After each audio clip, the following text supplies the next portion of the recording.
Flat Earth Debate, Uncut and After Show. I'm your host Nathan Oakley, and if you are new to this channel, or you've not done so already, then be sure to subscribe, hit the bell notification icon and join button if you'd like to become a Nathan Oakley 1980 channel member and keep up to date with the Flat Earth Debate. If you would like to support the channel, there is a super chat that runs alongside each of these shows while they premiere, and there's also a PayPal, Patreon, crypto and thanks button in the info box below the video.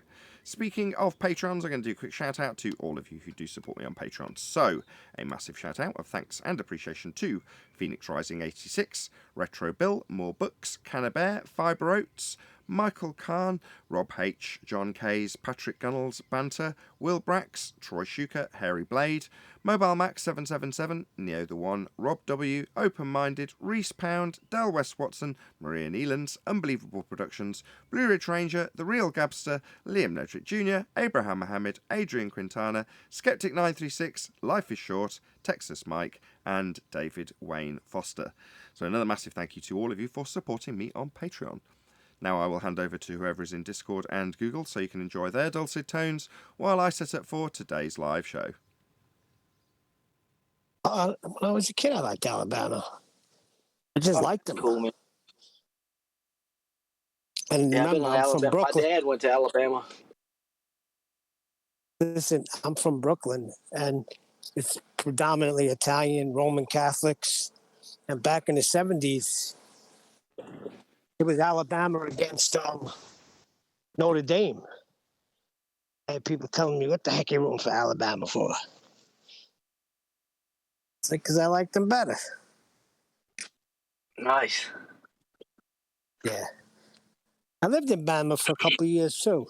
And I have my youngest son was born there. Sweet home Alabama, baby. Give me 1 second. The only thing I know about Alabama is it's got a cocktail that's got a couple of different names. So the Alabama Slammer, also known as a slow, comfortable screw up against the wall. Ever heard of that? No? So slow gin. Comfortable, Southern Comfort. Screw, you'd have to be a bartender of some description to know this, but a screwdriver's vodka and orange. Yeah. So that's an Alabama Slammer. I'm pretty sure about that. It's been a long time since I've worked behind a bar. I'm going to check now before I'm recording and I get it wrong and someone will say, no, it's not an Alabama Slammer. Hold on a second. I'm pretty sure an Alabama Slammer is the same as a slow, comfortable screw up against the wall. Alabama Slammer, ingredients, Southern Comfort, gin, amaretto, and orange juice. Ah, so it's not. It's different. It's got amaretto instead of vodka. Oh, okay. I'll take it all back. Ignore me. I used to work in a bar many, many years ago, mainly to get laid.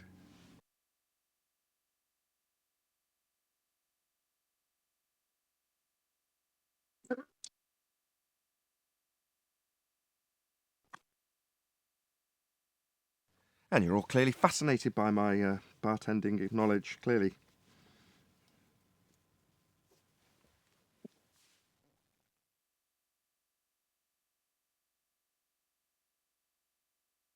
Crickets.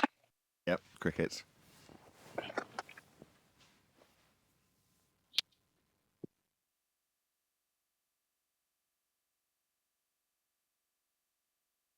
I'm sorry, guys. Were you talking to me? Because I was No, talking to somebody else. Trying to change the subject from football, and I couldn't think of anything other than a drink called the Alabama Slammer. I tried too. I said, what's going on with Flat Earth in Discord? I'm sure a lot of stuff happened over the weekend. I'm sure it did. Well, tell us all about it. What's happened? I'm on Discord. Do any of you guys in Discord hang around in Discord all weekend? Or not all weekend, but, you know, periodically drop in and out? I did not. Fair enough. Oh, QE show was good. I wouldn't know. I was dealing with my kid's dislocated elbow. What? Oh yeah, we brought that up, but you were gone several times. That was the topic of conversation for at least 20 minutes. I think he was talking about Betty, though.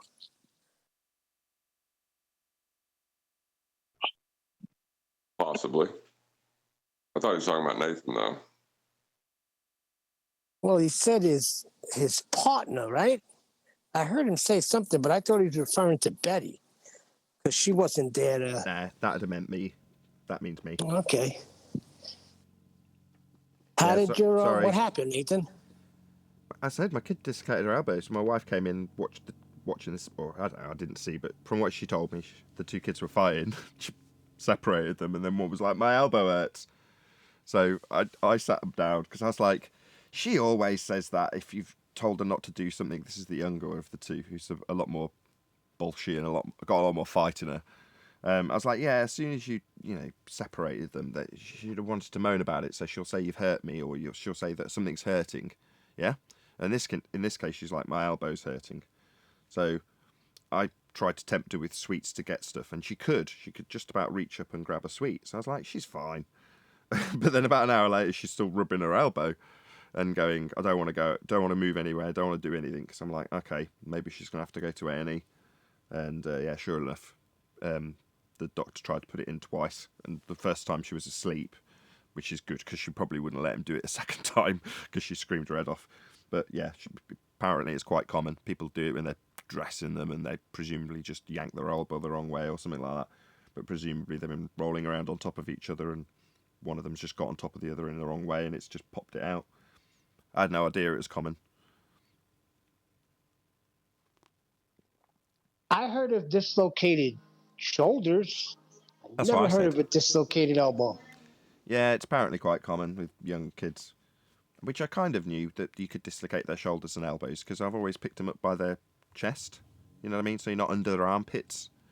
Or, that said, I think about it because I said to my wife, I was like, it's because she thought it was her separating them. I was like, nah, I've picked her up out of the foam pit like a million times by all of her four limbs. You know, at one point I've reached into the, not ball pit, it's like a foam pit at the gymnastics club. So they do their bouncing and then they jump into the pit at the end. It's all big, long foam things. And often I'll just reach in and grab whatever limb is available and pick her out by it.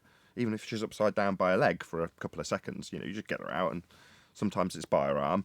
But I've never dislocated her elbow or wrist. But, obviously it's just, you just get it in the wrong position and it does it.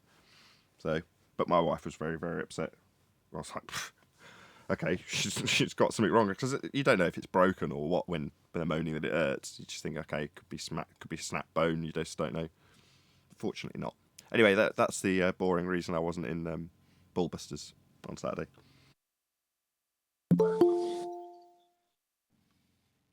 How are they getting her to keep it immobile? That's what I want to know with the little one. They don't have to.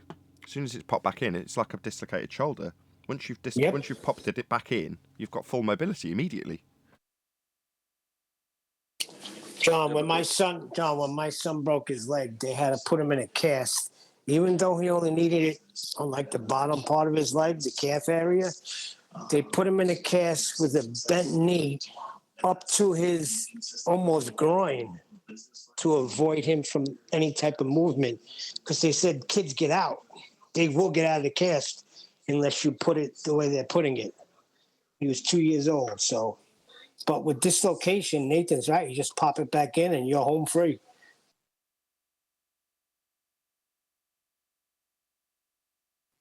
Yeah, that happened to me when I was young. But I wanted to share something with you guys. Is there a delay on my side, guys? The what? Landmines? A delay. A delay? I'm just Okay, fucking cool. with you. No, it's all fine. What did you say? The delay between you and G Plus or me is milliseconds. It's nothing.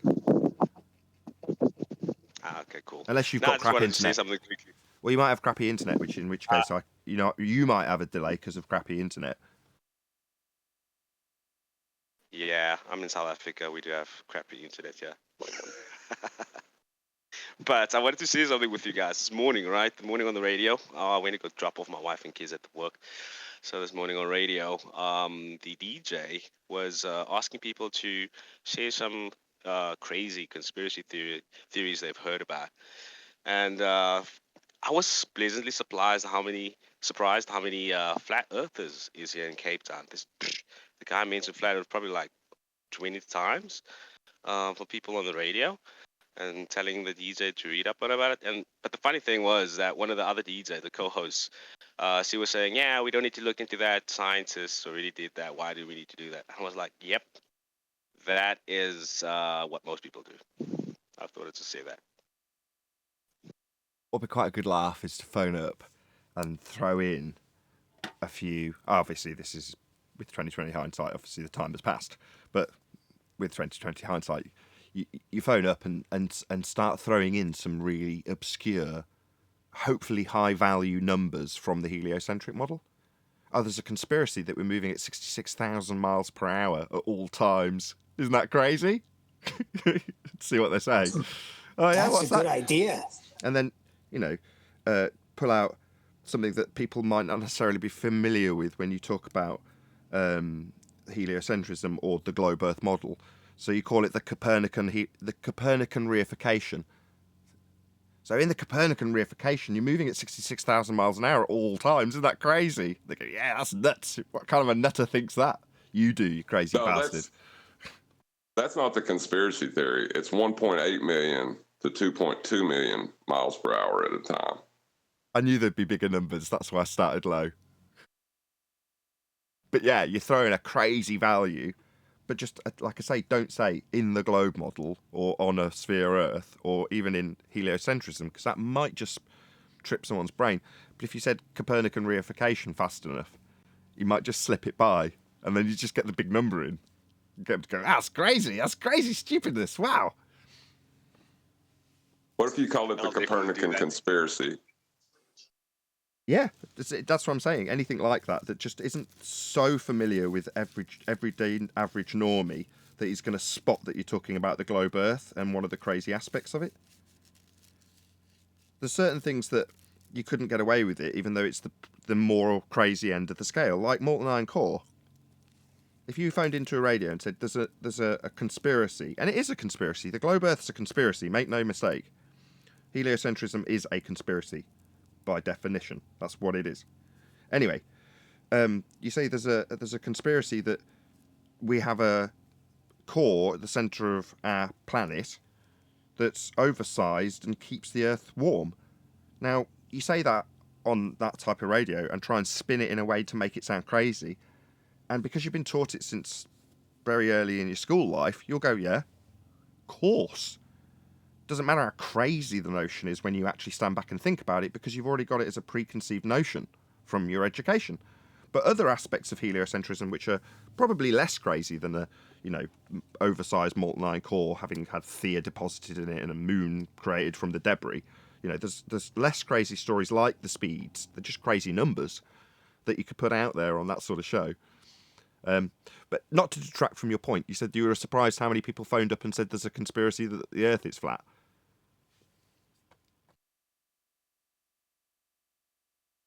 Over in South Africa. Sorry, crappy internet again.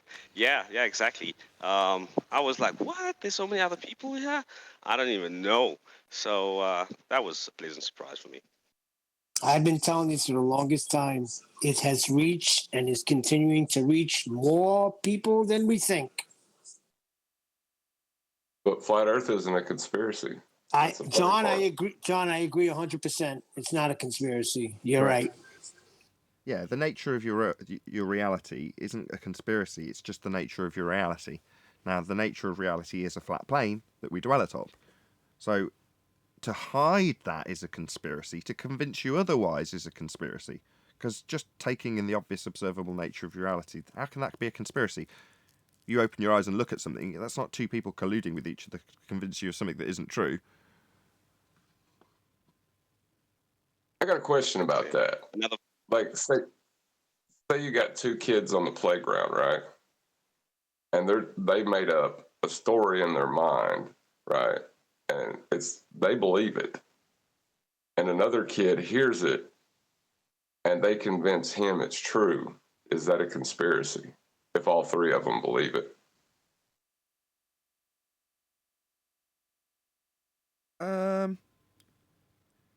Are they disseminating it out to more than those people in the group? Because fanaticism is different, isn't it? Eventually it will, yeah. Okay, well then, yeah.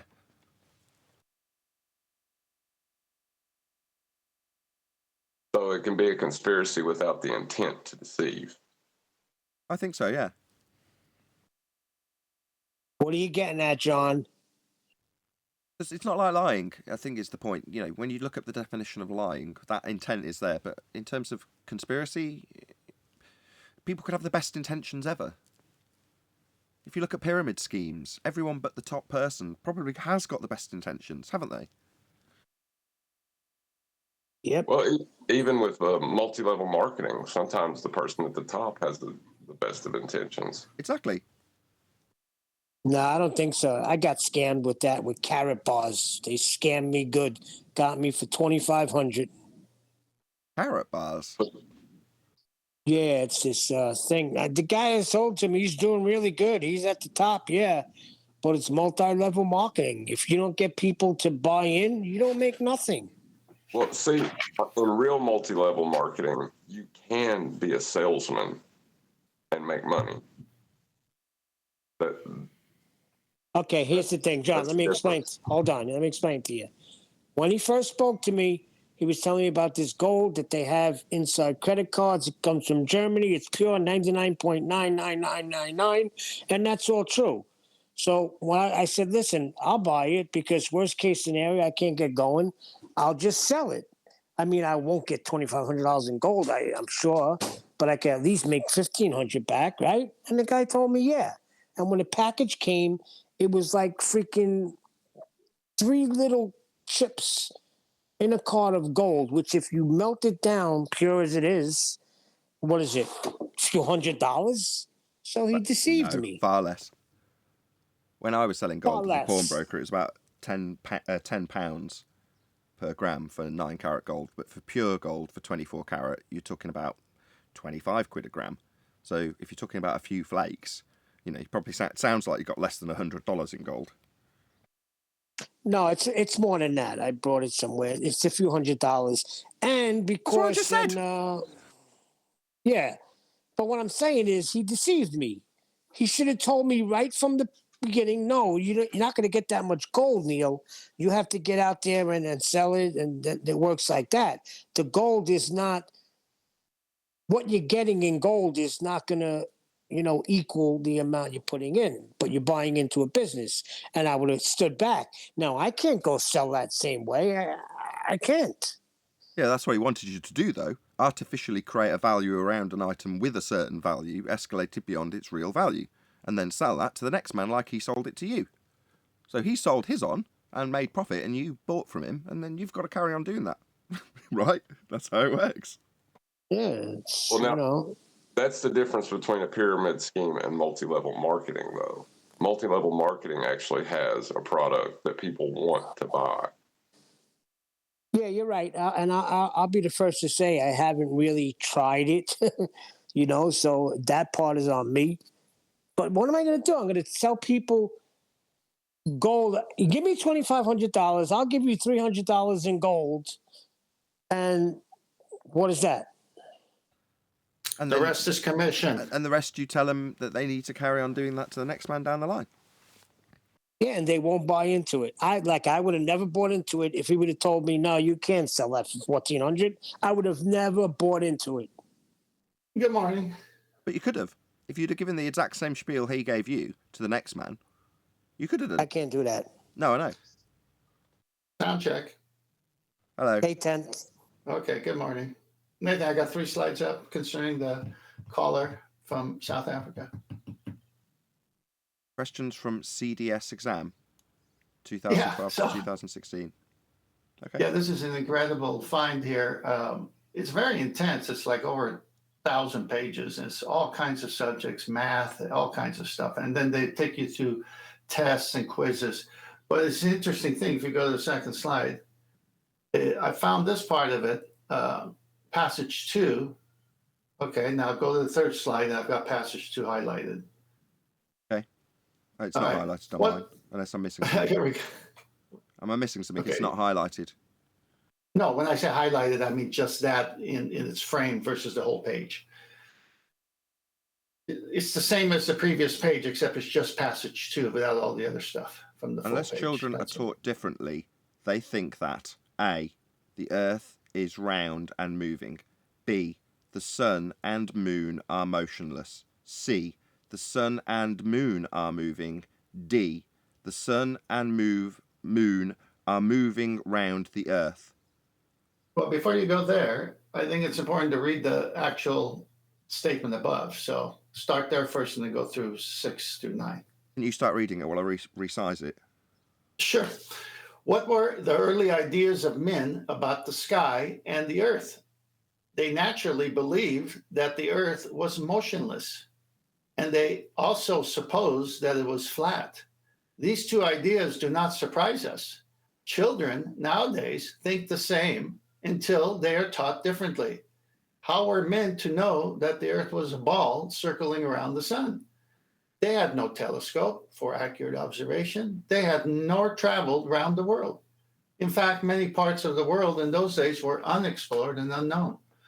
They lived in a kind of a flat plate, and that the sky with the sun and moon and the stars was a kind of inverted bowl, turning round above them. The sun, the moon, and the stars were their lamps for the day and night. What was interesting is the beginning.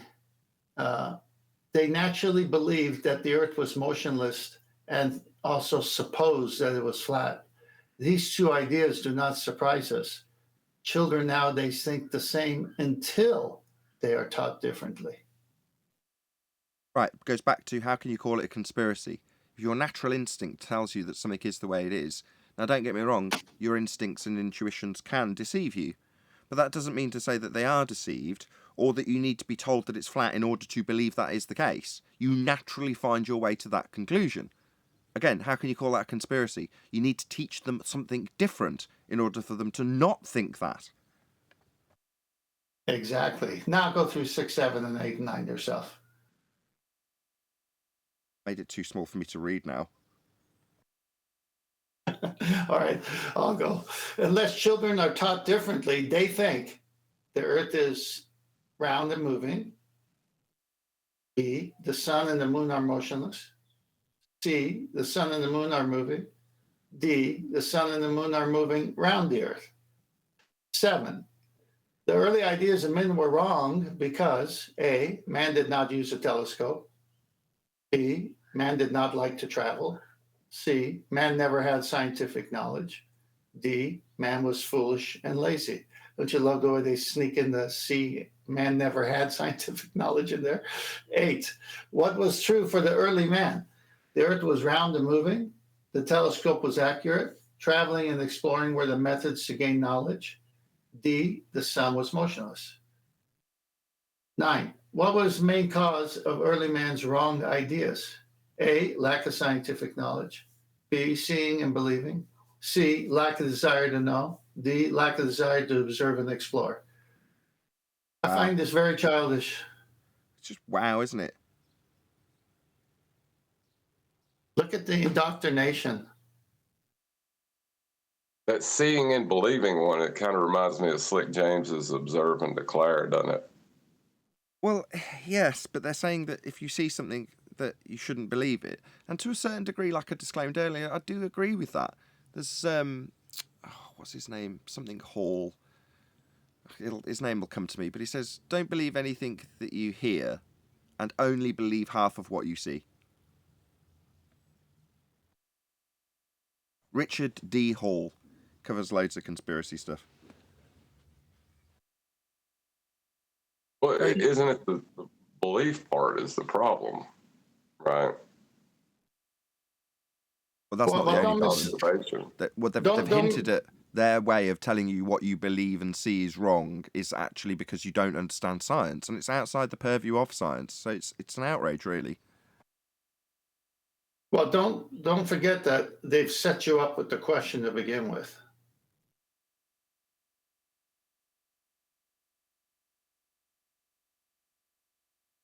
What, where they give the right answer as a wrong answer? Well, you got to pass. This is a huge book. I mean, I'll get another page of it out for you to see how big this thing is. But it's like, I mean, think about a book over 1,000 pages. Think about questions you must answer and get right to pass.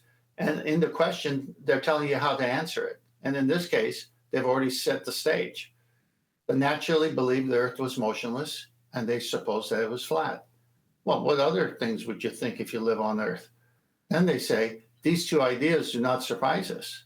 Children now associating an adult to a child because, we know better. Children nowadays think the same until they're taught differently. See, we have to teach you differently than what you experience in reality. How are men to know that the Earth was a ball circling the sun? Yeah, exactly. How are we to know that? What, telescopes had something to do with it? They had no telescope for accurate. What does the telescope do about proving what surface I live on? It doesn't, but it hints that having some form of advanced technology can mean that you're begging the question fallacy is justified. And further to that, the way it's all phrased is to say, your base instincts tell you it's flat, but the people who think that are idiots, don't have technology and don't understand science. Now here's how you need to answer so that we understand that you understand that those idiots were wrong.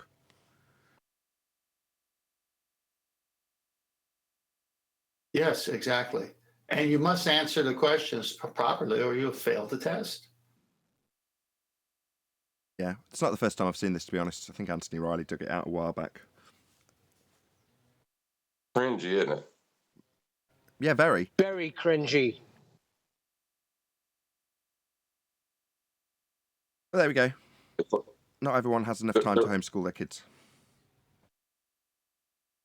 Yeah, but the homeschool is no different, really. You got to teach them yourself. But what you're getting, like my wife, the homeschool package she has, it teaches the same thing. We just got to explain to them this is, what they're saying it is. There's no proof of it, but you have to give the right answers that they want so I can pass you.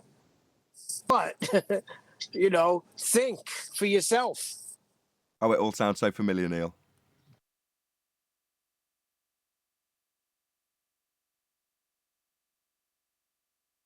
That was the argument I give for public school. Public school here is different. Public school here is very posh. Yeah, in the States it's not. In the States it's ghetto.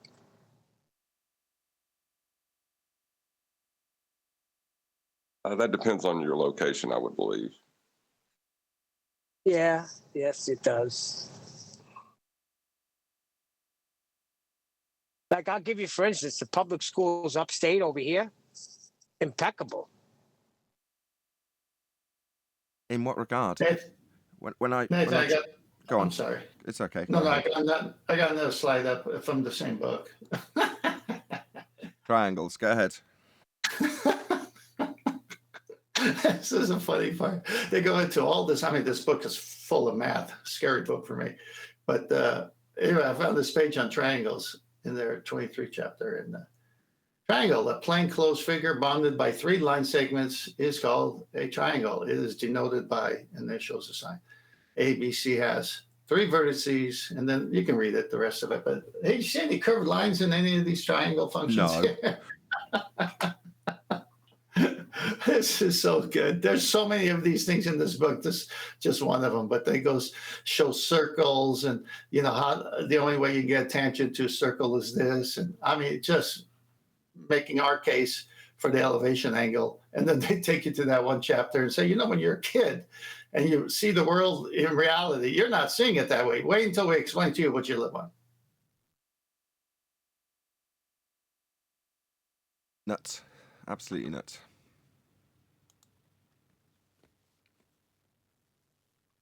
Well, that's why your show's important.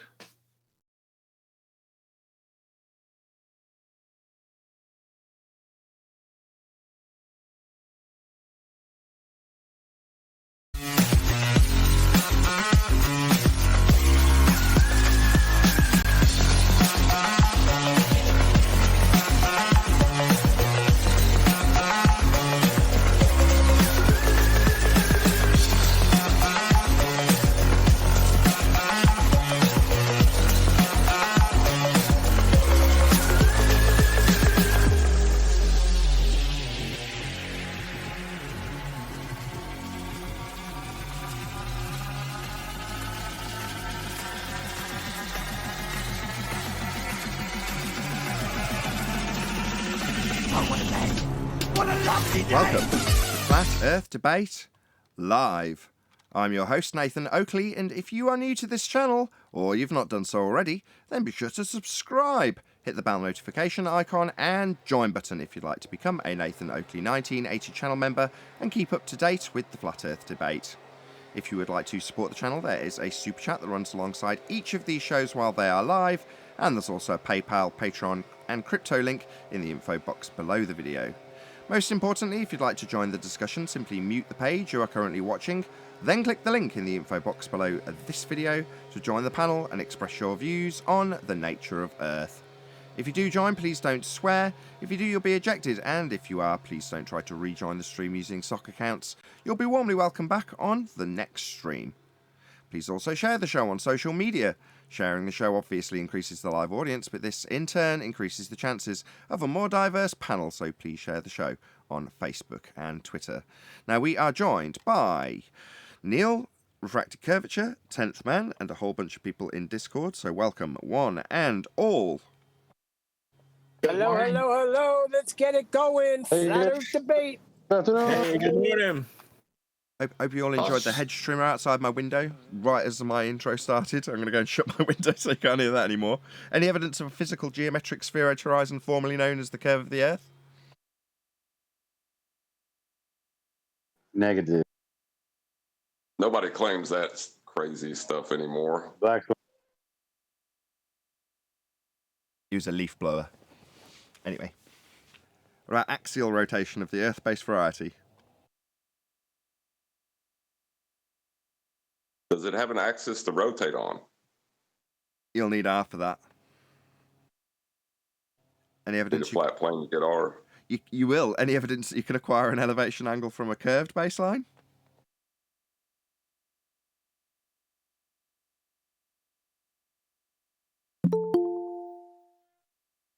Take that as a no. Syntax error. And I was about to say negative. the big one on the big thing on that is from a curved baseline, not to a curved baseline. They get confused about those words. To an assumed curved baseline. No, from a curved baseline. Hello, guys. Hey, Arwin. Shout out to Chronicles of the Uncensored. Is that right? No, Unconvinced. Too small a text for my early morning. Shout out to you. Anyway, I mentioned Nathan Oakley channel in my ebook, which is available on Kindle. Search Amazon for unreasonable request, in quotes, to find out what I said about it. Well, that's a very subtle plug for your book on Amazon. Isn't Amazon called Audible now? Isn't that what they call the bookstore on Amazon? Isn't it Audible? Could be wrong about that. But yeah, unreasonable request. Shout out to you for the super chat, and yeah, hopefully somebody does as a result of your plug. I'll leave it on screen for as long as it'll scroll up. Where were we? Curve baseline? Yeah, curved adjacent. What is it again? Elevation angle. Two straight lines. Right. I brought it up in my chat yesterday, and there were people that were getting really angry over that. Some of them actually started like straight out cursing at me for really hammering it down. Like, it's a syntax error. The geometry program that AutoCAD that was made to like do the geometric calculations for us very quickly, like can't resolve it. It gives a syntax error. It's telling you this is impossible. But still, they insist that it is possible. They don't show you how it is possible. They just say it has to be possible, and then they don't demonstrate it. Because you can't demonstrate it. Not even a computer could virtually demonstrate it. Okay, just for clarity, right? Syntax error is a programming command error that you used to get on like BBC Bees and Masters and things of that nature from the 1980s. So I grew up with a dad who was a programmer and a mom who worked in a computer shop selling computer bits. So syntax error is a very old command error. It's saying there's an error in the code that you've written in the line of instruction. So syntax is language, An error in syntax is an error in the language in the code that you're trying to tell the computer to do something. So you tell it to load something and it doesn't. You haven't put the command in properly. Well, syntax error would come up. It's basically telling you this code cannot be processed. Right, but I was getting to my point of why you've used it. Yes, that's not the point. Thank you. The point is that the reason I'm saying syntax error is because Rob Durham put a request into his CAD program to get an elevation angle from a curved baseline on a sphere model, on a sphere in the CAD model. And it's just said something like error. It didn't say syntax error, that's for damn sure. But what Arwin's communicating eloquently, other than the incorrect use of the word syntax error, which I threw in once for humorous effect and is somehow stuck. I don't know why, but there we go. It's not a syntax error. You can't get a curved angle. That's what it is. It's just an error. I don't know what it said on Rob Durham's program. I'll have to look it up just so I can correct it for future reference, because I don't want people coming along and having been born before 1980 and go, I know what a syntax error. That's not a syntax error. No, but it could be. It depends on the AutoCAD program. If it is simply a set of options of geometry calculation possibilities that are put together in that program, and suddenly a request is made for which there literally is no pre-program, it doesn't understand the code, then it could literally break the program in the moment, literally shut down the program, even as you're doing shut it. Anything down, right? The end of the world isn't going to come in computing terms because you've asked a computer to give you an angle from a curve. It just says, no, I can't do that, which is what Rob Durham's program shows. I would dig it out, but running a live show and all that, but trust me, right?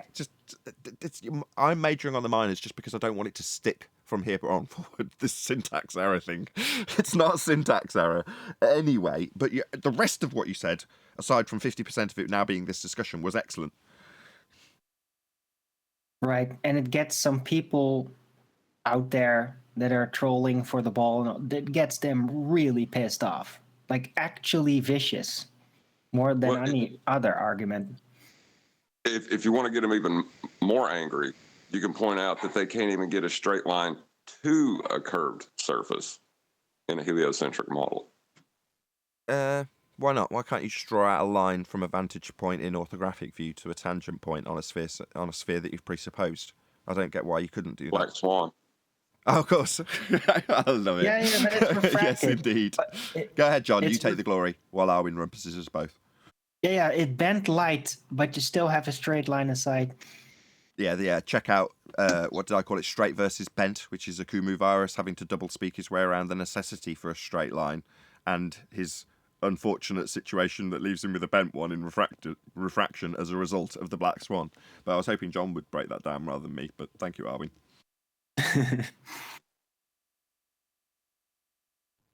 All over my toes, man. All over my toes. Sorry. Disgusting. Should we move on, or did you want to take anything from that, John? Or add anything to it, I should say? Nah, I was kind of doing it to troll the ballers anyway, or the anti-flat earthers, really. Yeah, that's correct. You don't have a straight line to a tangent point anymore. Hey, Rufy. Hey, how's it going? How's that straight line serving you? Well, good. Yeah, not refraction, right? No Atmo day today? No? Yeah, they haven't got a straight line anymore. Bummer, eh? They deny the bulge that gets in the way. This guy on screen right here had his co-hosts telling him, no, we do claim a bulge. What are you talking about? When he denied it as a result of the Black Swan paradigm that they're left with. Anyway, any evidence of the distance to the sun?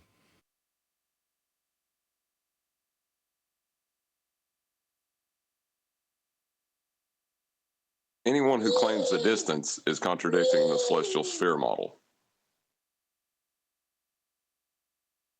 It's a bit of a problem if your heliocentric model's derived from it, really, isn't it? And it is. Has nobody taken you up on debating you over the model that they choose on your behalf? And obviously, chances are they'll pick a heliocentric model to defend. Has anybody actually taken you up on that? Well, what happens usually is if they get in contact with me, they'll spend hours wanting to negotiate or debate about whether they're going to debate me instead of just setting up the debate. I'll say, I concede everything. Go ahead. wherever you want, however you want. Just tell me so I can be there. That's all and they won't do it.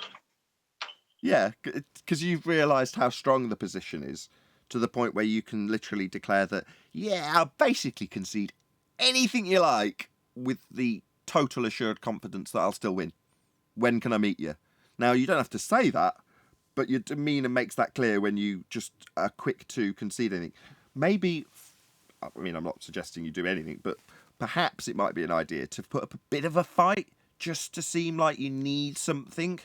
Oh, well, obviously I need it on, these terms because, I'm not 100% confident I'm going to absolutely wipe the floor with you regardless of which model you tell me I'm going to take. Because telling them that they can even give you their model, whichever model they want you to defend, it eludes too much confidence. Well, I tell them that they can choose the model I'll defend, and they can even choose mine. Or we have to defend a model, and they can even choose mine. It's kind of like a double-edged. Okay, let's give you an analogy. Backhanded. Right, you turn up at the ring. We're going to have it as a fighting scenario, right? And you, in this example, are Bruce Lee.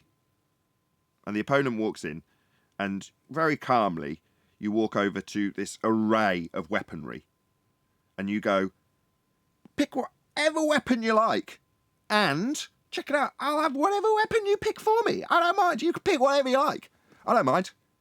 What's that you say? You want me to tie one hand behind my back? Yeah, okay, if that's what you need me to do, I'll do that. So Bruce Lee is basically going, yeah, whatever you say. Yeah, just pick the weapon for me. I don't mind. And the guy's looking at him going, yeah, you don't look like you're nuts. You don't sound like you're nuts. So this is probably going to end really badly no matter what I pick, isn't it? Doesn't matter which knife I give you, you're going to stick it in me and I'm going to be disarmed immediately, aren't I? And that confidence is eluded by him going, if Bruce Lee in this scenario went, oh, well, obviously I want one as big as you've got. If you're going to pick a giant 4-foot spear, I want a giant 4-foot. If you put that kind of resistance up, they might be a bit less off on their back foot, going, hang on, why do I need to be so on guard here? Do you know what I'm getting at? Right, it becomes extra intimidating. You're too intimidating, exactly. Your confidence is too high. It's justified. We know why it is, and we can smirk about it now and say, how can we make it seem like we're actually scared of the ballers? Any of the over 100 people watching want to know why it's so quiet in terms of baller interaction at the moment? This is why. They know that they have to concede a flat plane to go forward in the discussion with us. That's embarrassing.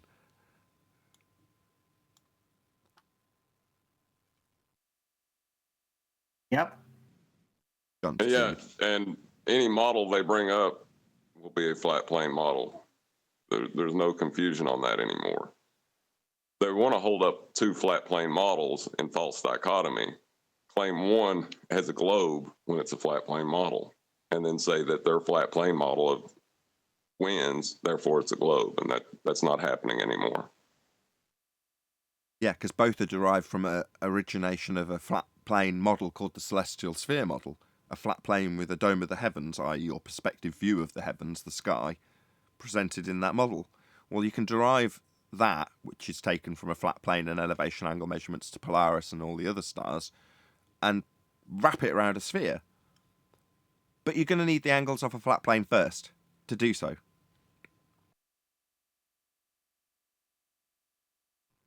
This was an answer to the question distance to the sun, by the way, so... Any evidence of the distance to the sun? Just before we move on? I don't know where it is. It's all rainy. But a distance to it, though. Well, if we don't get to see it, how do we know it has a location? You do get to see it. You just talked about how you just can't see it at the moment. And what about... Let's try that again. Just calm down. Any evidence of the distance, that's a measurement, doesn't matter what units, to the sun. Don't give me 3AU either, Arwin, because I said it didn't matter what units. Yeah, but that only works if it is actually visible, right? If there's no apparent phenomena phenomenon, then there is no apparent distance. So yeah, as far as I'm concerned, it doesn't exist because I can't see it. Who can see it? What are you talking about? There's an apparent thing we call the sun that I can see. What are you talking about? But not right now. Okay, let's move on. Unless anybody's got anything useful to add. Any evidence of a self-perpetuating molten iron core at the centre of a presupposed spherical Earth? If we could see it, it would be 3AU.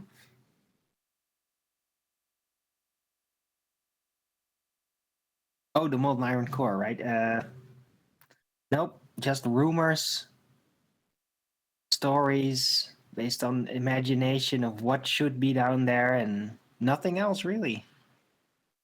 And a backstory about Thea. There's a well-developed lore about assuming cores, though. They've sure developed that, and now project that onto other assumed to be celestial physical bodies. The idea that there's a center of Earth contradicts the celestial sphere model. How so? The celestial sphere with a flat plane dividing it. It's not you're not standing on a sphere in that model. Right, so based on the flat plane and the derivative angles that were used to make that flat plane, you can't then bend those flat angles into a sphere to claim that there's a molten iron core at the centre of it, correct? Basically, yeah. Any evidence we can have gas pressure, like we're all breathing, without the necessary antecedent of a container to press upon?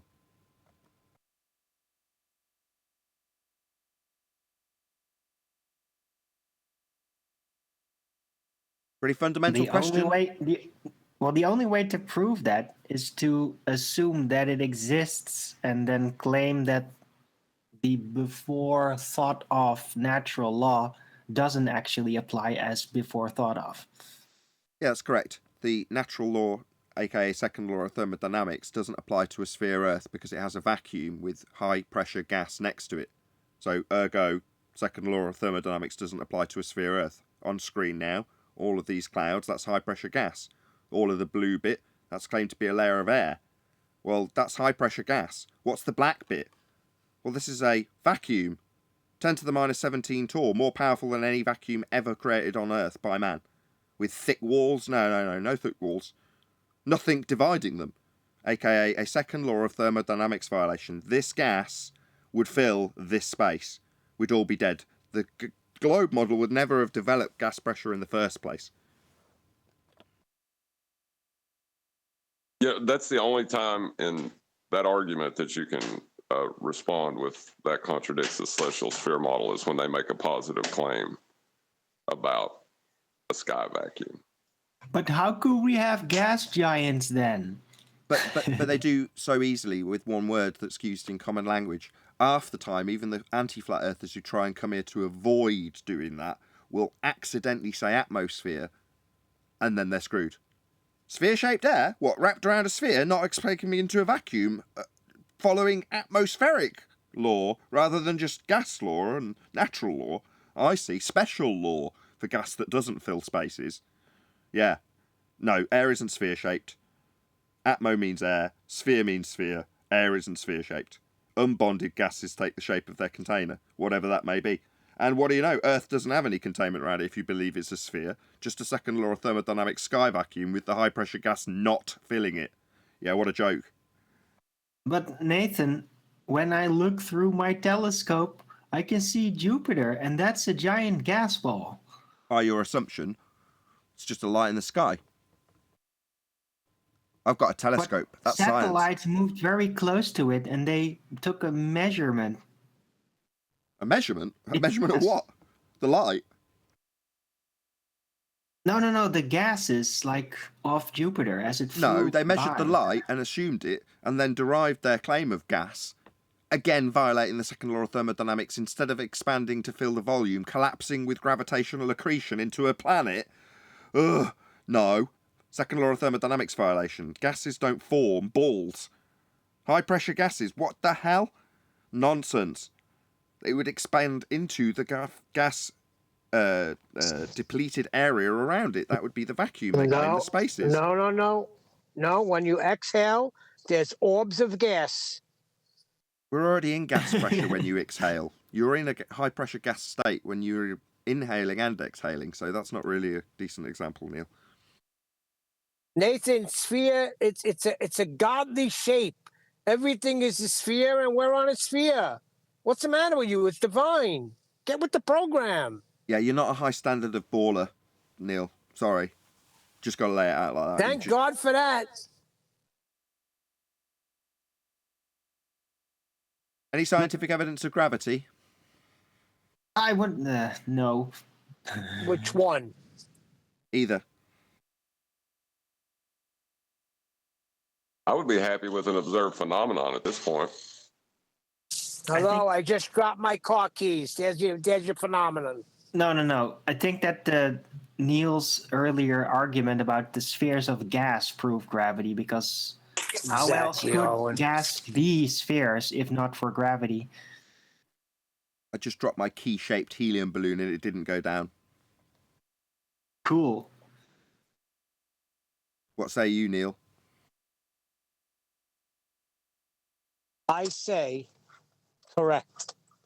It's buoyancy, Neil. That's a hell of a baller fight. Buoyancy. I'm in the middle of doing gas DoorDash. is heavier and pushes down, making the helium balloon float on top. So which gases go down, go boom boom from the sky to force the helium key up, Arwin? Huh? Which gases are coming down like rain, produced in the sky and going down, go boom boom, as opposed to produced at ground level and expanding out and up to the very highest heights like Everest? Very thin air, because it's diffused into the rest of the air. It's become less. That's what happens. It's an entropic effect. Dispersion, diffusion, those are all entropic effects. That's why it's made its way up there. So I'm asking which gases go down, like you just asserted with buoyancy that assumes gravity. They still spread around, right? Like fluids. It's still going to mix and all that, but the overall mash of it pushes down like a blanket, right? It's just, so yeah, if there's going to be more cohesive, very low density gas in between that, it's going to want to sit on top of that whole mash being pushed down. So a mesh like a blanket, so a homogeneous layer of gas, right? Like a blanket. Oh, it's inhomogeneous. Well, gas is inhomogeneous, i.e. anisotropic. A mixture of all the different gases doesn't form a layer. It's not homogeneous in the slightest. We're talking about a layer pressing down. That layer isn't a layer. It's been produced at ground level and is escaping up, not down. Yes. Well, that's not the down. whole thing is a layer, but as long as the gases haven't mixed in yet, they will want to separate because of buoyancy and sit on top. But eventually they will mix in and then become a part of the entire blanket. Not mix in and sit on top. They're produced at ground level. How are they mixing in and sitting on top if they're produced at ground level? No, I'm saying they would, but they eventually mix in. From ground level to up, yeah, that process of diffusion. Right. That's entropy. But the whole still presses downward. No, it doesn't. What are you talking about? It's expanding in all directions, all vectors equally, and dispersing into whatever volume it's got to fill. I'm sorry, you just don't understand how the atmosphere works. Atmosphere, eh? Sphere-shaped air? No. Yeah. No. Gases don't take the shape of a sphere arbitrarily. They take the shape of whatever containment they've got. Right. And in this case, the containment is gravity. Gravity? What's that? Downward vector. We've just established that gas doesn't go down. It expands in all directions. It doesn't have a downward bias with gravity. 9.8 meters per second. It's how you do it, Neil, by the way. But it goes in all directions, but it's still also going down. Remember Rumpus's lesson? So all vectors, all directions, but also down 9.8 meters per second, as well as all directions. You're rumpusing me, even when I quote Exactly, Owen. He's rumpusing you, Owen. Don't let him get away with it. He's rumpusing my quote of Rumpus, no less. My bad. Remember how Rumpus said the gas might be accelerating up, but that doesn't mean it's not also accelerating down. So as it's going up, to expand to fill the availability of volume, it's also simultaneously falling down at 9.8 meters per second squared. No, that's a contradiction in terms. Yeah, it wouldn't be able to go up if it wasn't already going down. It wouldn't be on. able to go up if it wasn't it's already also going down. Is Brian trying to play baller? Yeah, well, that's what the kind of things they say, yeah. No, the current rhetoric is that the ground is rushing up towards the air as it's produced and then expands in all directions, all vectors to fill the space. But they've got the ground rushing up towards the air. That's what they currently claim. Yeah, but that's just Einstein though. relative talk. That's not really what they think right now. Yeah, it is. You're wrong. Yeah, it is. Could I ask? Hey, everyone. Hey, Nathan. Hello, Brian. Could I Good to ask have John you. how are things? Could I ask John a question there? Refracted curvature. If he's available. Yeah, I'm here. Yeah, you asked a minute ago. You said you'd settle for just an observed phenomenon. So how would you know what the observed phenomenon is? You said you'd like for gravity. You said you'd be happy enough with just an observed phenomenon now.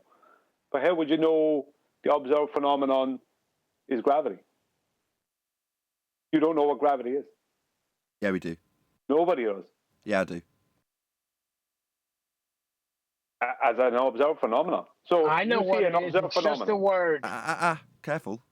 No, they have got a description in both instances of an observed phenomena. It just doesn't happen. One is designed to be in an area that you'll never experience, i.e. pseudo-4 space, and the other simply doesn't occur, even though it's described to occur in nature. So on the one hand, you've got Newtonian, falsely ascribed, actually, C.V. Boys and Reverend John Michell and Cavendish gravity. Well, their phenomena, claimed to happen actually in the three-dimensional world we experience, is mass attracting mass. That's their claimed phenomena. But as you just heard with the discussion with Arwin, that doesn't pad out when you get to a particular state of matter.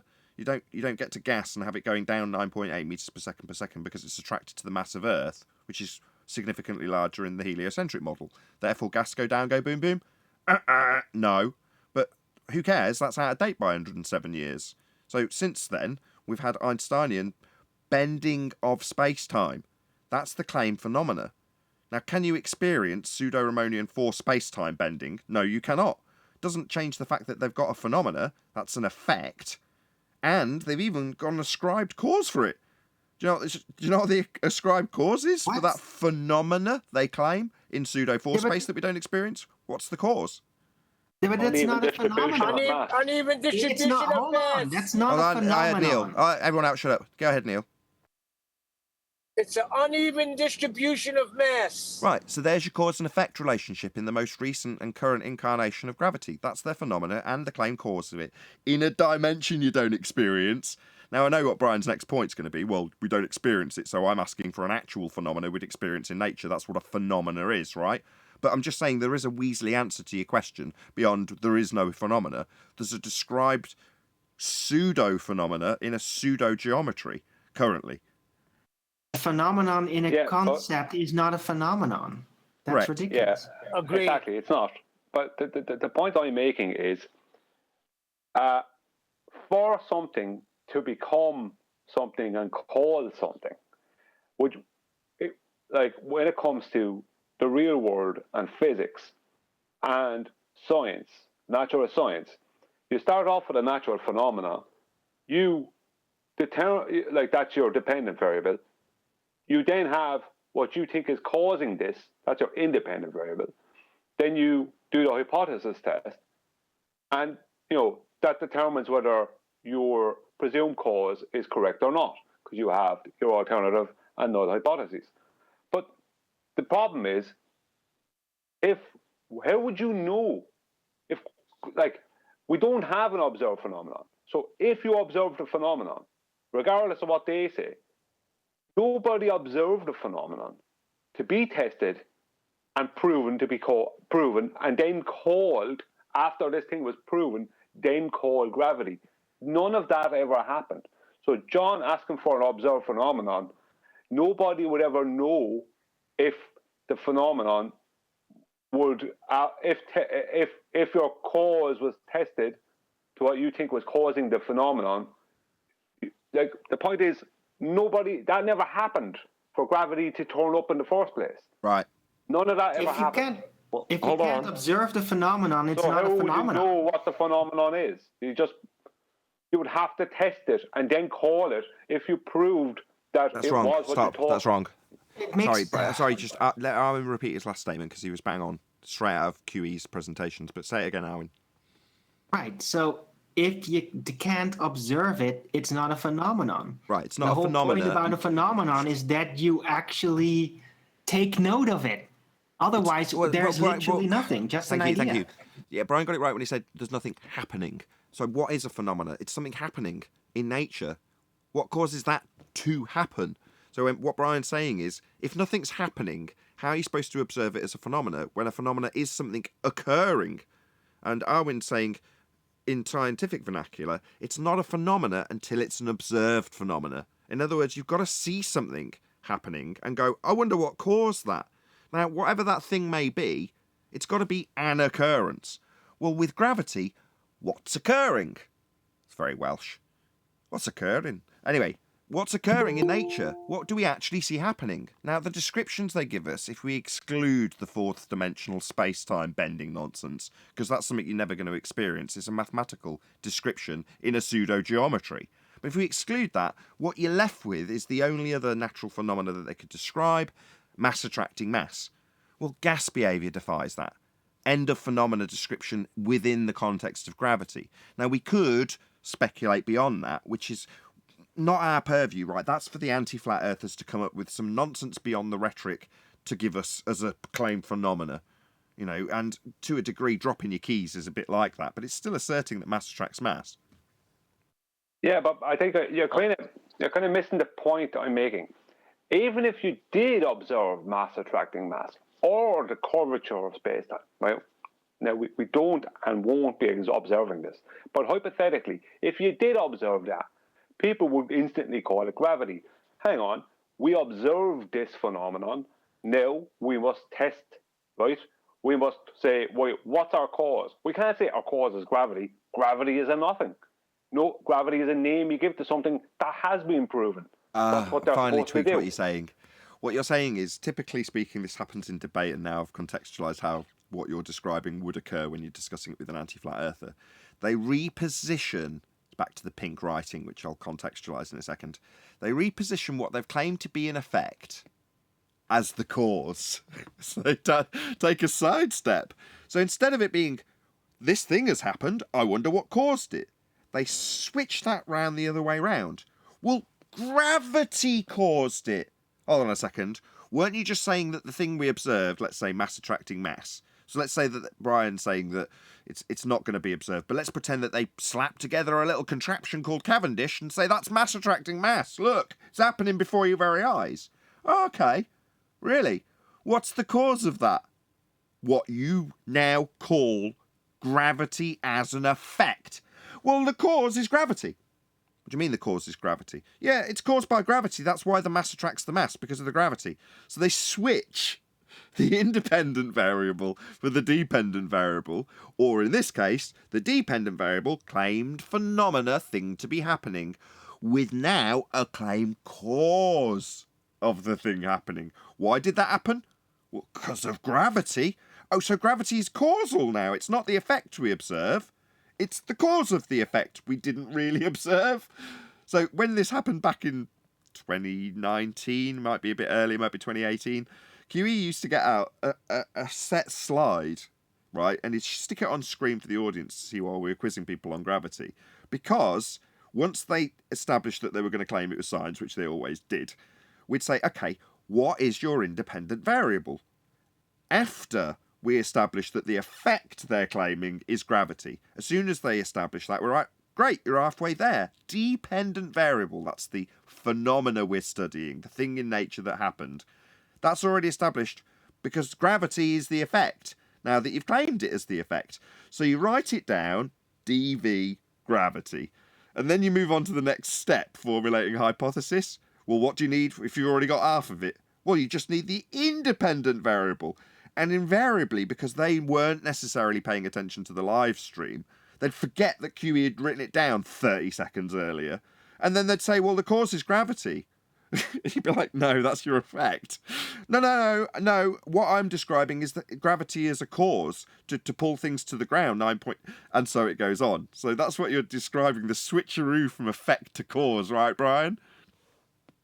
Well, yeah, but even the thing about it is that if they ever did see mass attracting mass, they just go, gravity is the cause. But that would mean they would never ever actually investigate what the real cause is. They just have a thing, or they already have a pre-assumed cause to something, and they're just going to label it with that without any hypothesis test. They won't even come up with a hypothesis. They won't be. They already have the. Go on.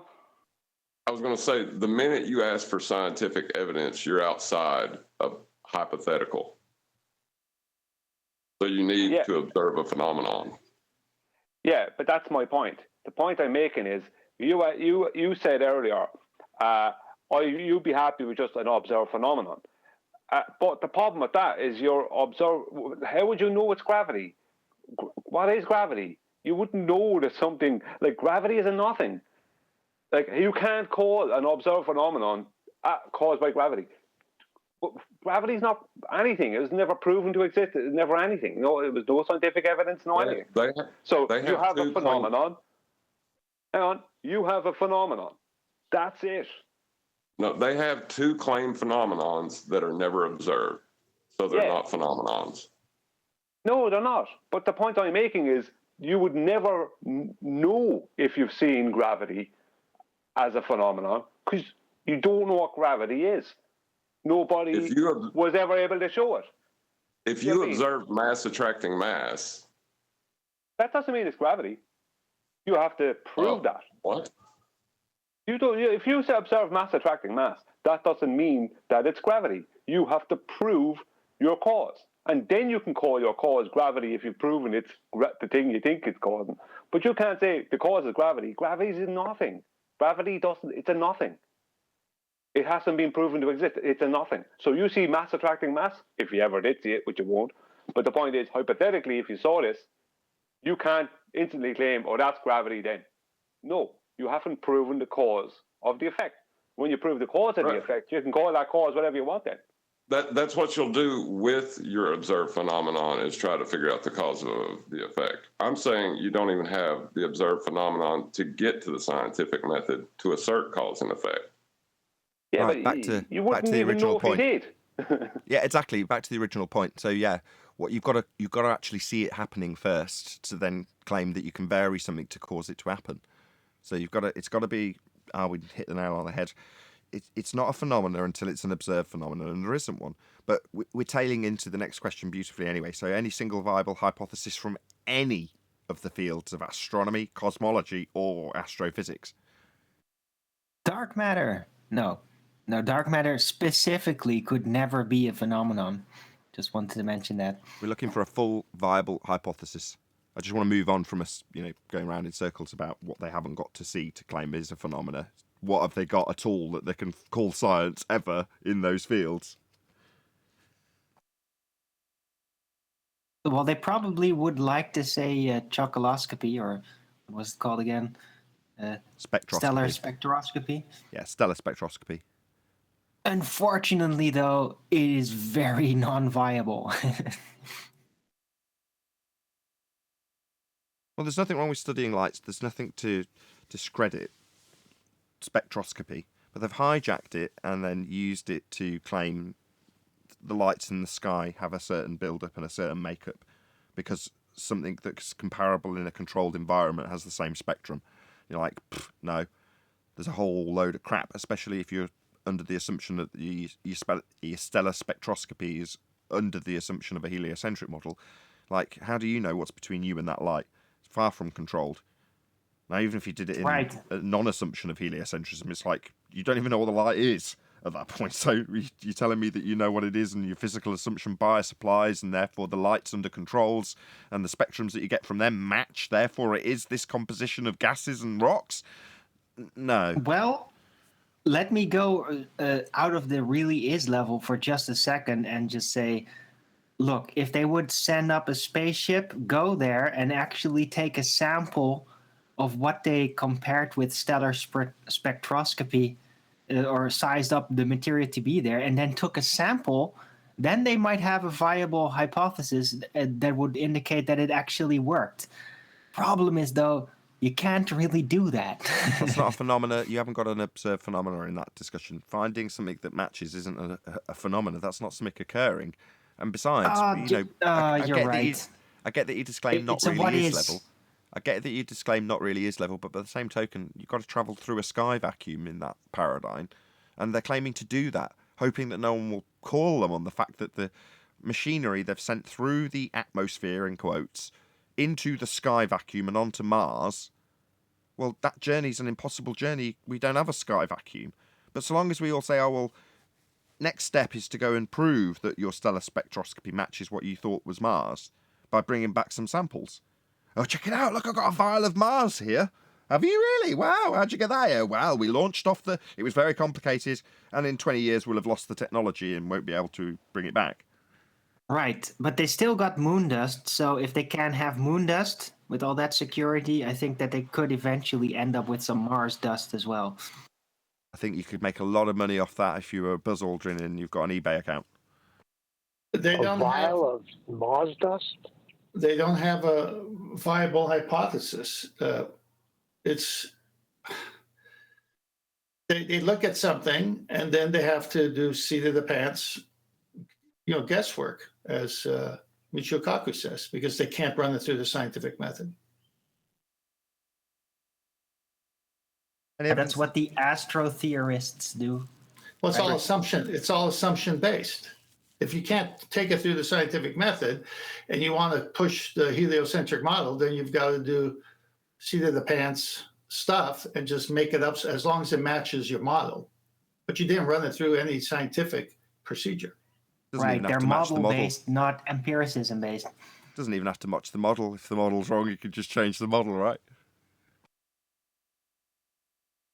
The flat Earth model of a celestial sphere, that one? The globe model, after you've taken your flat Earth angles and created the celestial sphere model, you can then take that, turn it into a globe/heliocentric model with a solar system.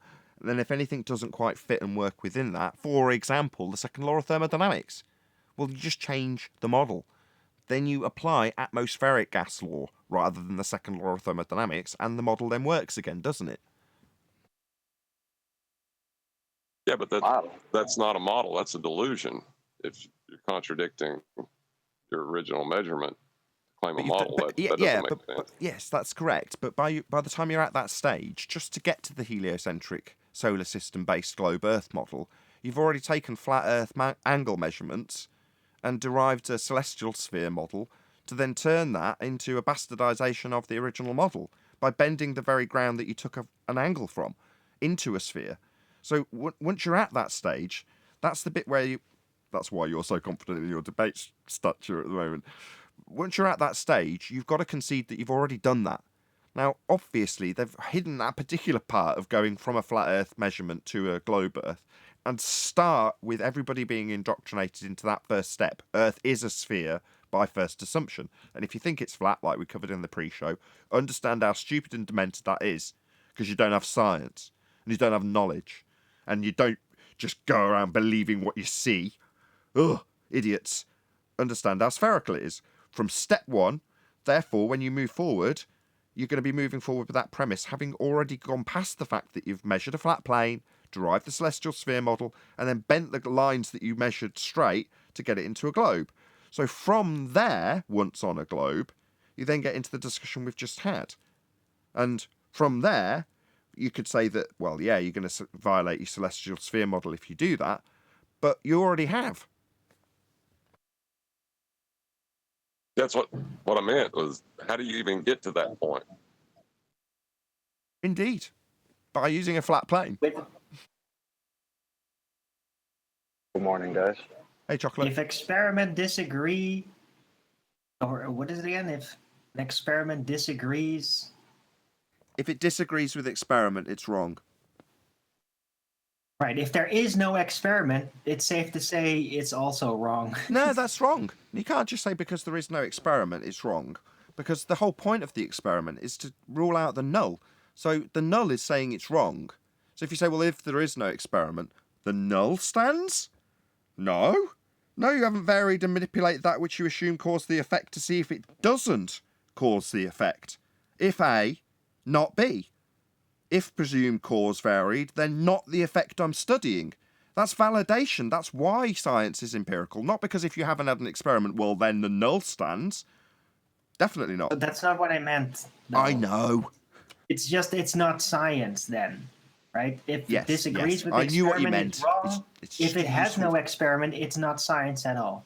That's correct. And it was just a useful way of me dropping that in. But I knew what you meant. No, it's just not science. Doesn't mean it's wrong. It's just you've got to be careful with your words. Any evidence of the R value, Earth radius? It can only be derived from a flat plane in relation to the celestial sphere. That's correct. That's what John just said.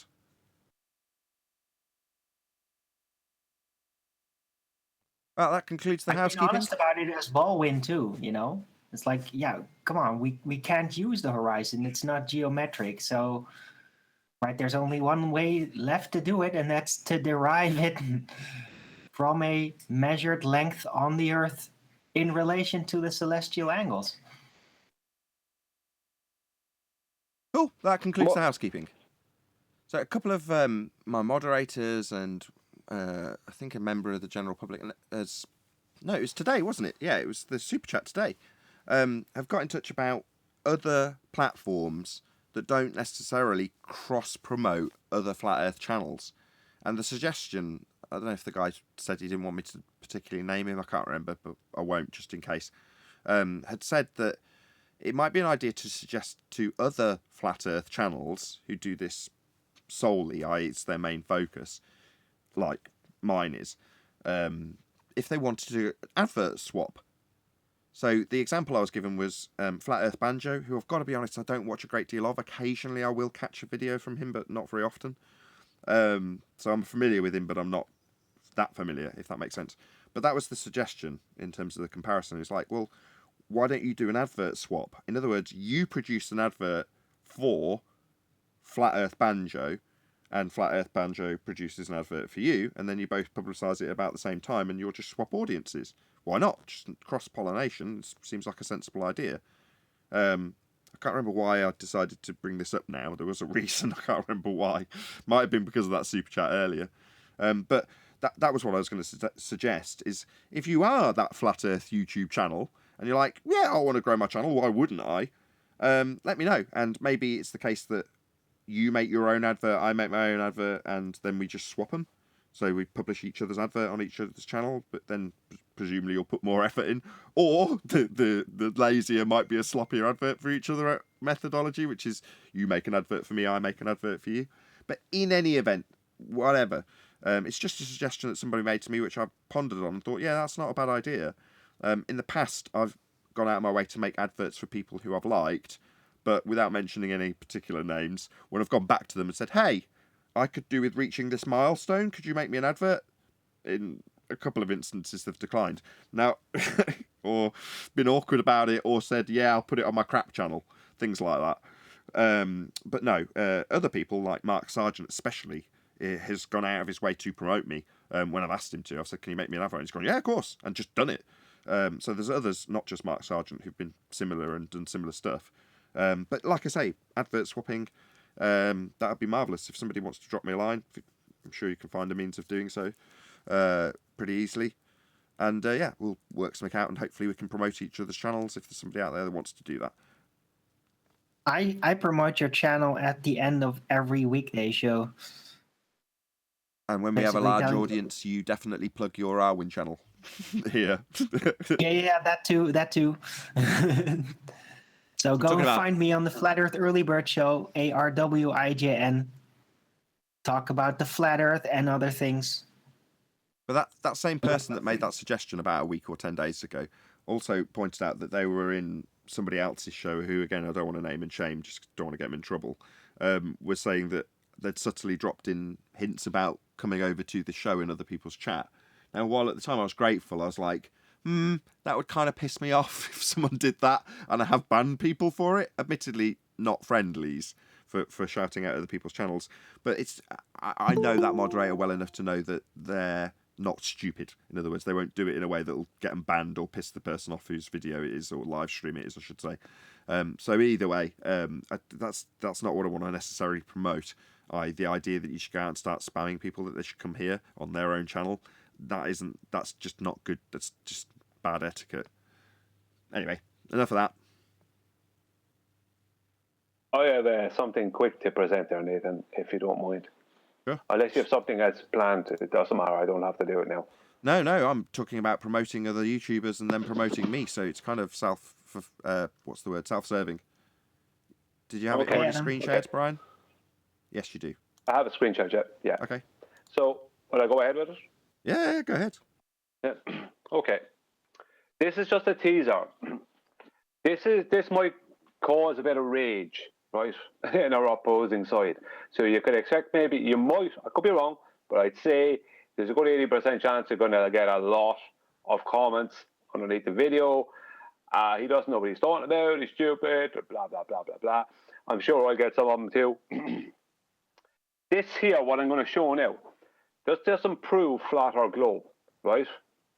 But the actual process of it proves flat, without a doubt, right?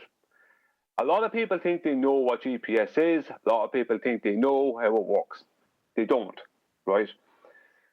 The first thing a GPS unit will do, right, is when it connects to a signal source, right? It doesn't matter whether people want to believe the signal source is 10,000 miles up or a different location in the sky or whatever. We know, right? GPS uses signals from anywhere it can get them, right? There's a lot of ground-based GPS. GPS started on the ground, started with surveying in 1994, the CORS network. A lot of people don't have a clue about how GPS works. Now, this is not going to tell people exactly how it works from word go.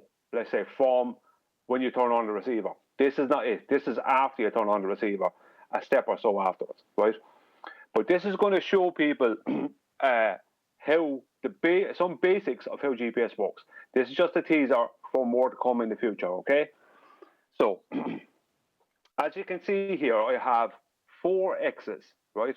There's 2 here, 1 here, and 1 here. And I have 4 zeros, or circles. 2 here, 1 here, and 1 here. Now, what a lot of people don't realize, and I said it on QE Live there last week, and I had Sean Hawkins and a few people making a video attacking me, calling me as dumb as a bag of hammers, and other people like Farmer's Boy and a few of them in there attacking me as well, right? Because I stated that GPS, right, uses the celestial bodies, right? And the celestial almanac, the nautical almanac, is part of GPS. The GPS receivers have them inside of them, have them inbuilt, right? Now, they do get almanac and ephemeris data sent to them, right, from signal sources, but the data that they have updated is data on man-made signals and the movement of any man-made signals, whether people want to believe they're satellites orbiting a globe or they're high-altitude balloons, which is more likely, airplanes, right, whichever, right? It doesn't matter, right? It's data on them because there's land-based mobile satellites too that are mobile, right? You can have a land-based mobile satellite, which is basically a signal from something that's moving that you're connecting to, right? So a lot of people don't realize that besides man-made signals, let's just say, the microwave signals and whatever else, and information from man-made sources, a GPS unit and a GPS receiver also uses the celestial bodies. And why wouldn't it? Right? Why would it not? So you can count right, any of these 4x's as any three of these 4x's you can count as GP positions of celestial bodies. One of them has to be what's known as a sub-satellite point, which is the same thing as the GP of a celestial body. It's called a sub-satellite point because it's when the signal is sent, when the signal is sent, when the signal is sent and the receiver receives the signal, it gets the time that the signal has been sent. At that exact time, let's just say we'll use this one up here at F, this X here. At that exact time that the signal was sent, this was the exact geographic position, geographic location that satellite was at. Whether it be a stationary land-based thing, a moving land-based thing, or something in the sky moving, that is the exact coordinates at that exact time of that satellite. So a sub-satellite point is the same thing as the GP from a celestial body. And it's at that exact time, that's exactly the geographical coordinates. That's let's just say, let's just use the analogy, even the globe analogy of a thing floating around in orbit. It doesn't matter. That at the exact time the signal is sent, the information that the receiver receives is that this exact geographical coordinates was at the nadir of the satellite. So the satellite would have been at the zenith of that X there. Do you understand? Everyone okay with that? So it's exactly the same as a GP. It's just that it's not a celestial body. You could do the same for an airplane or a balloon or anything, right? It doesn't matter. So the four circles here, what they are ghost positions, right? Now you won't find this out. You won't read this. You'll have to. I figured this out. It took me a good while to figure out exactly what was going on. But what they are is ghost positions, and what a receiver does, right, to get an approximate. This is not going to be accurate. Now, it may be accurate, especially in a city. If you're in a city, you may not need to do any triangulation or using or any kind of any big time use of the celestial bodies, because you're going to have so many signals, right, that you're going to be able to pick up in a city, right? But it doesn't matter whether it's in a city or outside. The point is that what a receiver will do to gain an approximate is this. So I just go into here, just get a line, and just do this, right? So it will take this X here, which is at some kind of some coordinates. Let's say this is north, right, to the top of the screen. South is at the bottom of the screen. To the right is east, and to the left is west. So it's X, Y, Z, right? So north, east, right, south, and west, right? So what it will do is it will take this position and it will mirror it in the opposite way, right? So it will take, let's say this is northwest, right? And I'm not going to use exact coordinates because it'd be nonsense. Just to say that's northwest, right? Some kind of northwest coordinates. It will take this and it will get this tools again. Sorry. It will take this. Sorry now. And it will, sorry now, it's going to a bit. That's what I need. Now, it will draw a line from this to the ghost coordinates, which is like a mirror in the opposite way, right? So it knows, the receiver knows that there's a good chance that it's somewhere along that line. So it's gone from northwest to southeast. And then we'll take its next, let's just say, whether it be a sub-satellite point or the GP of a celestial body, and it'll do this. It will mirror that coordinates in the opposite way. So that's southwest. So let's just say, so it'll mirror this up to the northeast. And it'll do the same then with this one, which is kind of, let's just say this one, which is northeast. And it'll mirror it to southwest. And then the same with the last one, it'll go from basically, once again, it's kind of, let's just say southwest to northeast. And that's how it starts to gain its position. That's an approximate. It'll do this very fast. And remember, right, if you have things in the sky that are moving, we know the celestial bodies are moving, that these positions will be moving, right? So it will switch if it needs to, right? If it needs to, it will switch, and it will hold on to this information, and it'll switch to 4 completely new things if it needs to, and do it again. So it's gaining an approximate position, and then it will gain its accuracy after that. But I'm not going to go into that part now. But this is how it works. It doesn't just receive a microwave signal from some place in the sky, and that microwave signal tells it where it is. No. How could anything, whether it be globe or flat, just gain a microwave signal from a signal sender? That's why it's called a satellite, a signal sender, because that's what it is. It's sending a signal with information in that signal. It's sending it out all the time, just like a radio station. Just because you turn on your radio and you pick up that signal, does that mean that that radio station knows where you are? No. Right? It's the same exact thing with a satellite. Just because a satellite is pumping out a signal and a receiver picks up that signal and the information in that signal doesn't mean that that satellite knows where that receiver is. It's just a receiver of that signal. But our opposition think, right, and people in university think, and all kinds of other idiots think, that because you get 4 different signals, right, from 4 different locations, that those signals tell you where you are. No, the receiver must find its own location. The receiver only receives, the signal sender only sends. There is no two-way communication. That doesn't happen. So signals from the sky, right, being picked up by a receiver on the earth, right, doesn't tell the receiver where it is. There is other information that's sent out by the sender, the signal senders, the satellites, whatever. There's other signals that's sent out, other information that's sent out that the receiver then uses to find its own location. So our opposition, who have been claiming that they know about GPS and GPS does this and that, and for God knows years they've been talking about how GPS proves the globe. Besides the fact that GPS uses 3D Cartesian coordinates, which is flat plane coordinates, they have absolutely no idea whatsoever as to how GPS works. This is the basics of how it works. This doesn't prove flat or globe. This particular part doesn't prove flat or globe, because that would work on either.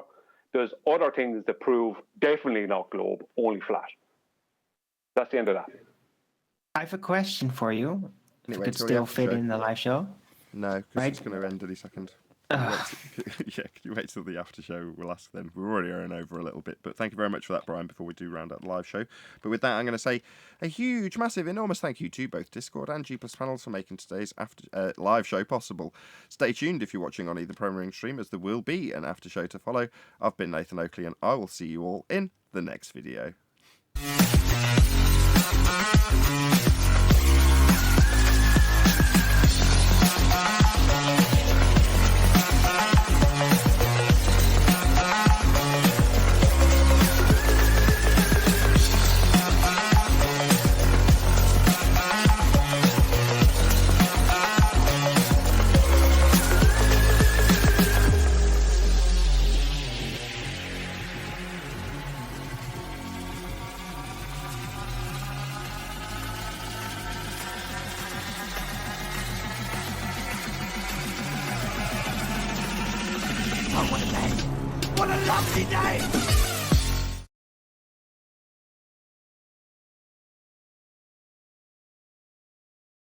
A lot of it is just resting on standardized input that was given, that's like predetermined, that's given. I'll answer that in a minute.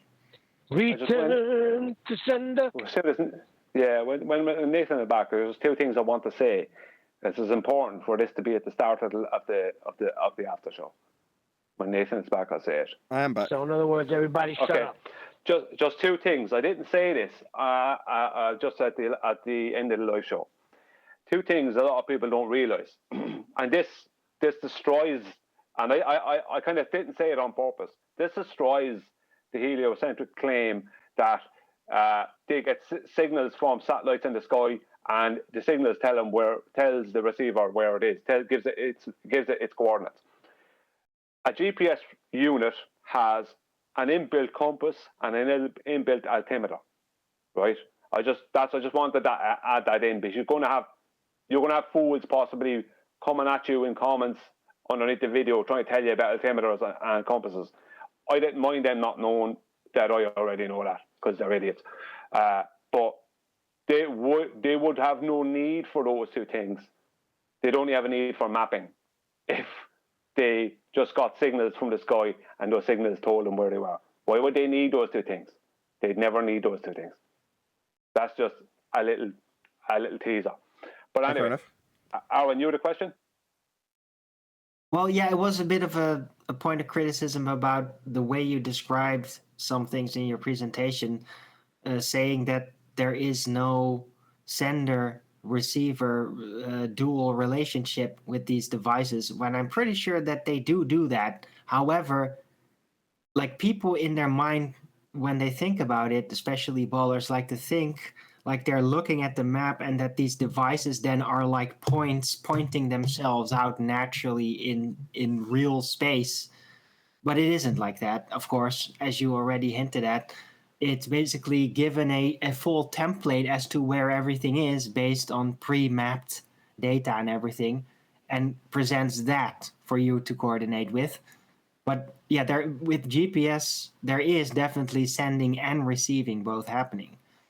But the sending is only happening from the satellite. Whatever the satellite is, whether it be ground-based in the sky, the sending is only happening there. The receiving is only happening at the GPS unit. There is no sending back from the GPS unit to the satellite. There's no two-way communication. It's the same, as I said, when you turn on your radio, you pick up the radio station. It's the same thing. It's basically the same thing. The radio station is only sending out the broadcast, and you're picking it up. The radio station doesn't know where you are. Right. It's just sending you information. I get it now. Yeah, You're right. Now I understand. I was mistaken. Indeed, it just uses the data presented by the GPS stations to get a bearing based on the data they present as to where they are, like that.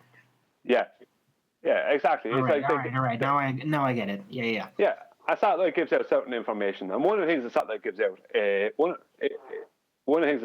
out, is its sub-satellite point, as well as other things, but it gives out its sub-satellite point. Right now, if a receiver was gaining its own geographical position just from connecting to a satellite in the sky via a microwave signal, then why would it need a sub-satellite point?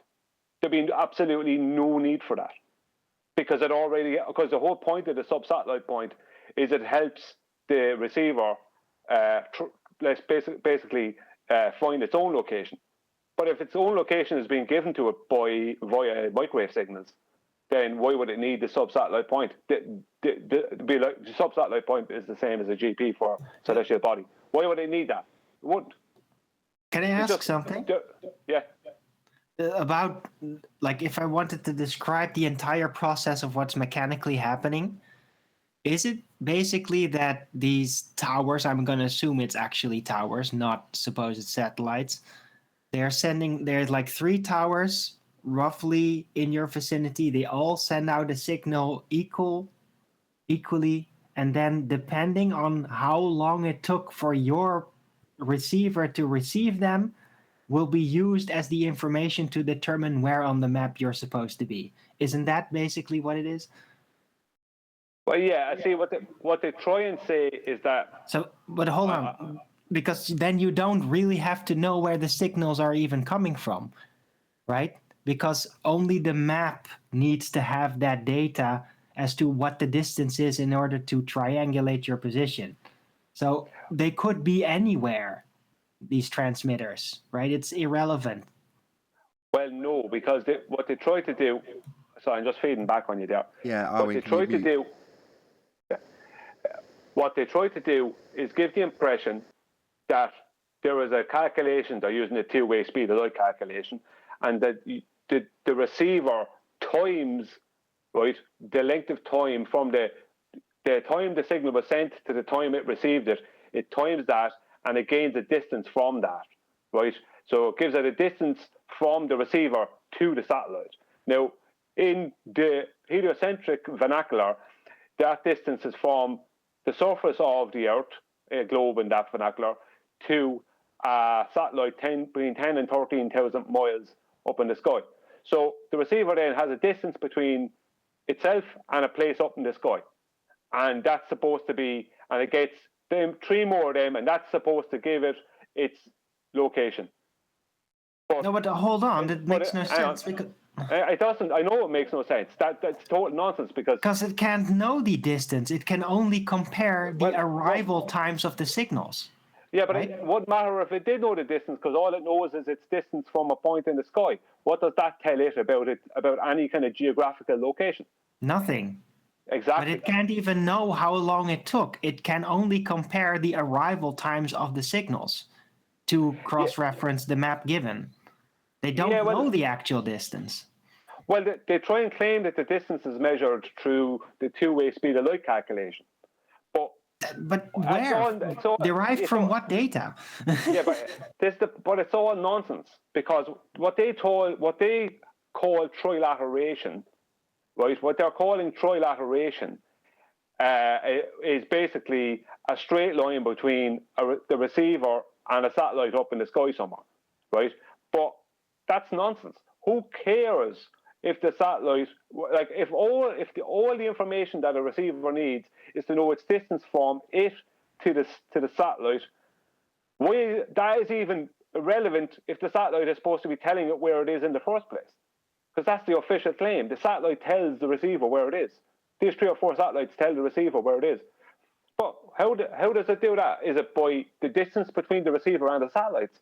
Because that alone means nothing. If I'm looking to know, if I'm looking to know where I am, right, on the Earth, and I find out the distance between me and an airplane, who cares? What the hell is that good to me if that's all I got? See, this is the thing they're hiding. They put out a story about GPS and how it works and what it does, but their story wouldn't even work on a globe. It's impossible. It's not workable. It's not workable. Even if they had satellite, even if we're on a globe with satellites orbiting a globe, their story wouldn't work. You would never, ever know where you are. It's pathetic. Right, but they're not even describing what is really happening, or from what I get from your story. So they're just conjuring this story to make you imagine in your mind how there's this satellite at a distance and that's supposedly relevant. But it's not actually part of the mechanical process, which is only like just comparing the arrival times of the signal, then cross-referencing it with a map that's pre-designed. That's going to tell you where you are. So distance of the signal is completely irrelevant. Only, how do the signals arrive in relation to one another? That's the only data that's actually used then. Well, I'm going to kind of give away some of it, right? All that's really important, right, is that the receiver is given the height, right, or altitude of the satellite and the sub-satellite point.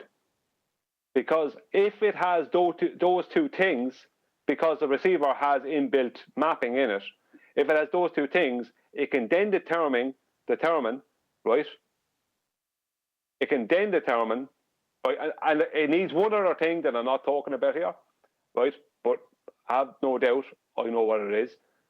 It can then determine 2 sides of a triangle. It only needs one other side then. The 2 sides it has a hypotenuse and it has the opposite. The hypotenuse is, as we know, the angle line, right? And the opposite is always a vertical. So it needs a third line. What's that third line? The adjacent, the horizontal. But does GPS even account for height in any sort of way? That's what he's explaining, that they're using that to make you have the illusion, right? Well, yeah, they're only, when they're trying to tell you about GPS, they're only telling you about a tiny portion of what's really happening. And they're giving people the impression that's all that's happening. Well, it's not. This thing about trilateration, it's mostly triangulation, not trilateration. If you look at how they claim it works, so I'm after studying it. If you look at how they claim it works, it would be impossible for it to work that way. The only way it can work is how I've been shown. And that's only, like, what I showed there was just the approximate. Like, that's not even getting, there's one thing I haven't said, and I'm holding back on it. There's one thing I haven't said that's really important in the whole thing.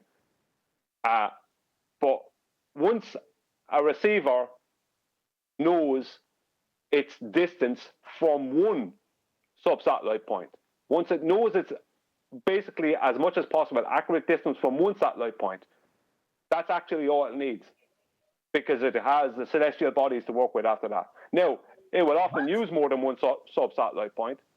It will often use more than one sub-satellite point. But in a city more so. But if you're out in a more rural or the wilderness, if you can only get one signal, once the GPS unit can get the information it needs off that signal, then it can triangulate itself. Hold on, I have to strongly disagree here. I think you're going slightly off the rails because it doesn't need any distance to any signal ever. All it needs is just 3 different signals in the field, and then to compare arrival times of these synchronized signals in order to establish a horizontal location. It's always going to be on a 2D map. Such a system could never actually tell you your height because it doesn't account for it. Only triangulation on a 2D surface, and it doesn't need to know the distance to any signal sender. It just needs to compare 3 signals' arrival times. That's all it would need. Well, why does it get the sub-satellite point then? Why does it get the geographical coordinates of the sub-satellite point? I don't. Maybe they just conjure it on top of that just to suggest satellites. Where does GPS come from? Necessary. Where did they get GPS from? Where did GPS originate from? I'm not talking about back in 1994. Where did the whole idea of GPS originate from? From radio. It's combining different radio signals to establish a geographical location. Yeah, but let's say I have a receiver and I'm picking up 3 different signals, right? I can tell which signal is closest, which is second closest, and which is furthest. But that doesn't tell me anything. Yeah, it will. It will tell you exactly everything. It wouldn't. How can it tell me anything? All I have is 3 signals from 3 different places. No, because you're going to have that map of how to interpret those signal arrival times. Yeah, which is going to be like a spectrum, and it's going to tell you exactly where you are based on the difference between the signal arrival times. Yeah, but the signal arrival times it's based off of 2-way speed of light calculation. That doesn't tell me where I am or where they are. What? No, that's nothing to do with calculation. Yeah, but you're missing the point. Let's just say I know. Be a difference. Look, there is a difference. It does actually take time for signals to arrive slightly, and they cashed in on this effect in order to do triangulation with it. Yeah, but you're missing the point. Just because I know the distance between me with a receiver and 3 different points, let's say one is 10 miles, one is 100 miles, and one is 200 miles away, right? So what? If I don't know where those locations are, and how do I know what location I'm at? You don't need to know that. You do need to know that. No, listen carefully. You don't need, look, you really don't need that. All you need is the map that was pre-designed for the terrain and the triangulation towers, which will tell you based on the arrival times. It all has to be pre-estimated and mapped. then that map will tell you based on the signal arrival times where you are. You don't need to know the distance to anything. How will it tell me where I am if I don't? How will it tell me where I am? It will tell you based on the arrival times of the signals where you are. Yeah, that's giving you the distance. That's giving you the Cross-reference distance. it with the map. That's giving you the distance, though, isn't it? So you know where you are. That's the point, isn't it? Am I missing something? Yes, you're missing something, Nathan, because but that comes afterward based on the map. There is no actual distance data that is inserted into that. The distances are afterward derived from the map. Only relevant thing, where are you on the map based on arrival time of signals? Distances are not involved. That comes afterward. You're missing the point, Arwen. Right? Me knowing the distance to three different. Yes, you are. Stop. Just don't interrupt him with no, I do understand, no, I don't understand. Just let him get to the end of the point, otherwise it'll be lost in that. Go ahead, Brian. Thank you, Nathan. If I don't know the geographical positions of where these 3 signals or 4 signals are coming from, right, whether it be, if I don't know those geographical positions, right, on Earth, then my distance from these locations means absolutely nothing, because they could be anywhere and I could be anywhere. You understand? No, you can't, because there's only so much terrain to cross-reference it with, right? No, you're not making any sense. That's not true. There's a very specifically calculatable map that's going to have to be standard input that you have using the GPS device. You're going to have that map to cross-reference signal arrival times in order to establish where you are on that map. It's all been pre-calculated. Okay, I turn on my GPS receiver. I don't know where I am. The GPS receiver has been off. I turn it on. I pick up 4 signals. How do I know where those signals are coming from? How do I know the geographical locations of those signals? Well, initially you don't know it, but you pick up on that based on the arrival times of the signals that are then cross-referenced with the map. Yes. No. Yes. No. Okay, that's enough. Okay, just keep knowing that. Okay. I just want to hear Brian. Hello. I don't need a 10 minutes yes I do, no I don't session again. Brian, just explain why no, please.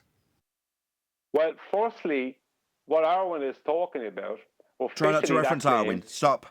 You're just going to get him enticing to interrupt you. Well, what's being suggested? Well, I have to use his name because I'm referring to what he's after just talking about. Do you? Do you now? Yeah. I'm doing it now. Carry on. Right.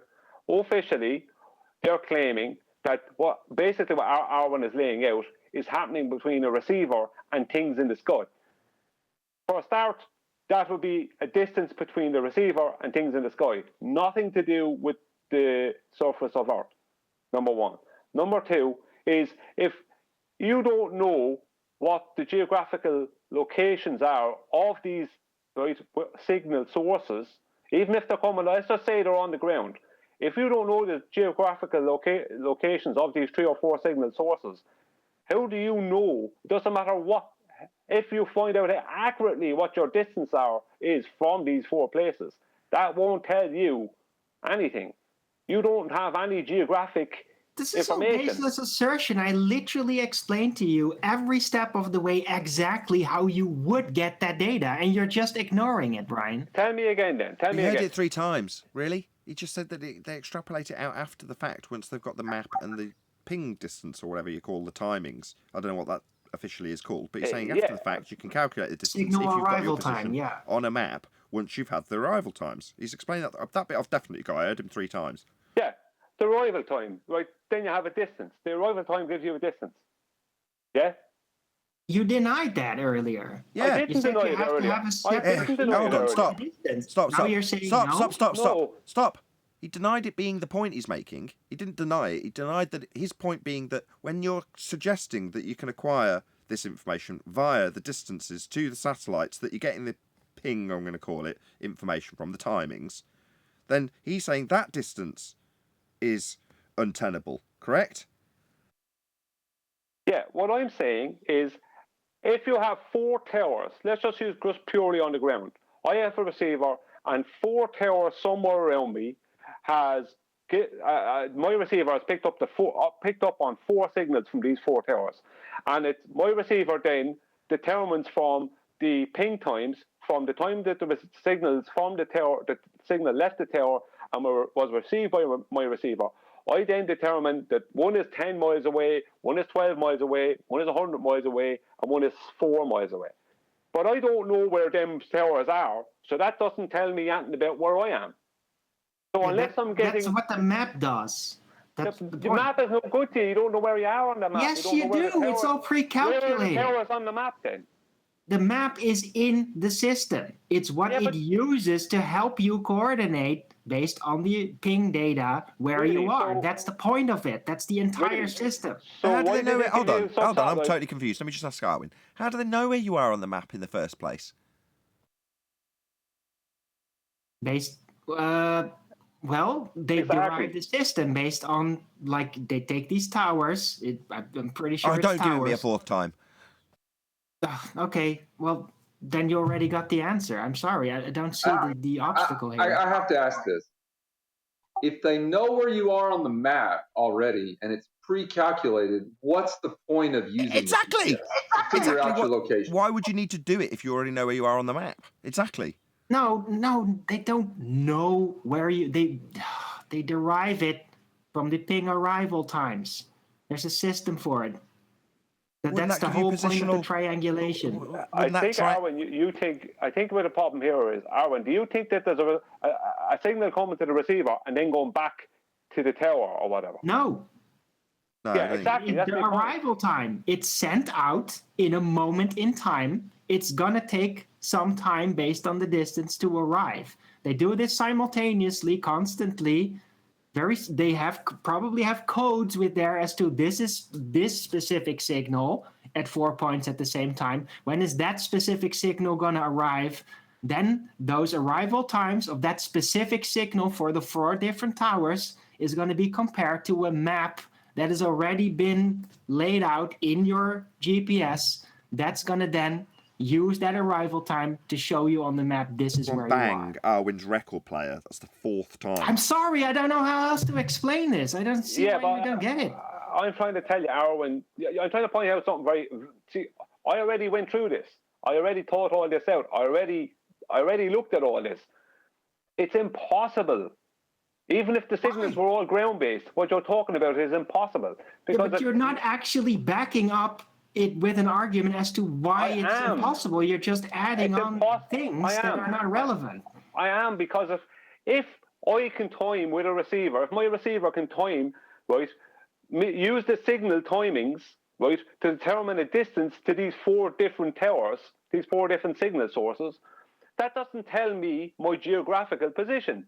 Because if I don't know where those 4 sources are, that's why they give the GPS signals always give the sub-satellite point, whether that be a point directly underneath the satellite or a ground-based station, whatever.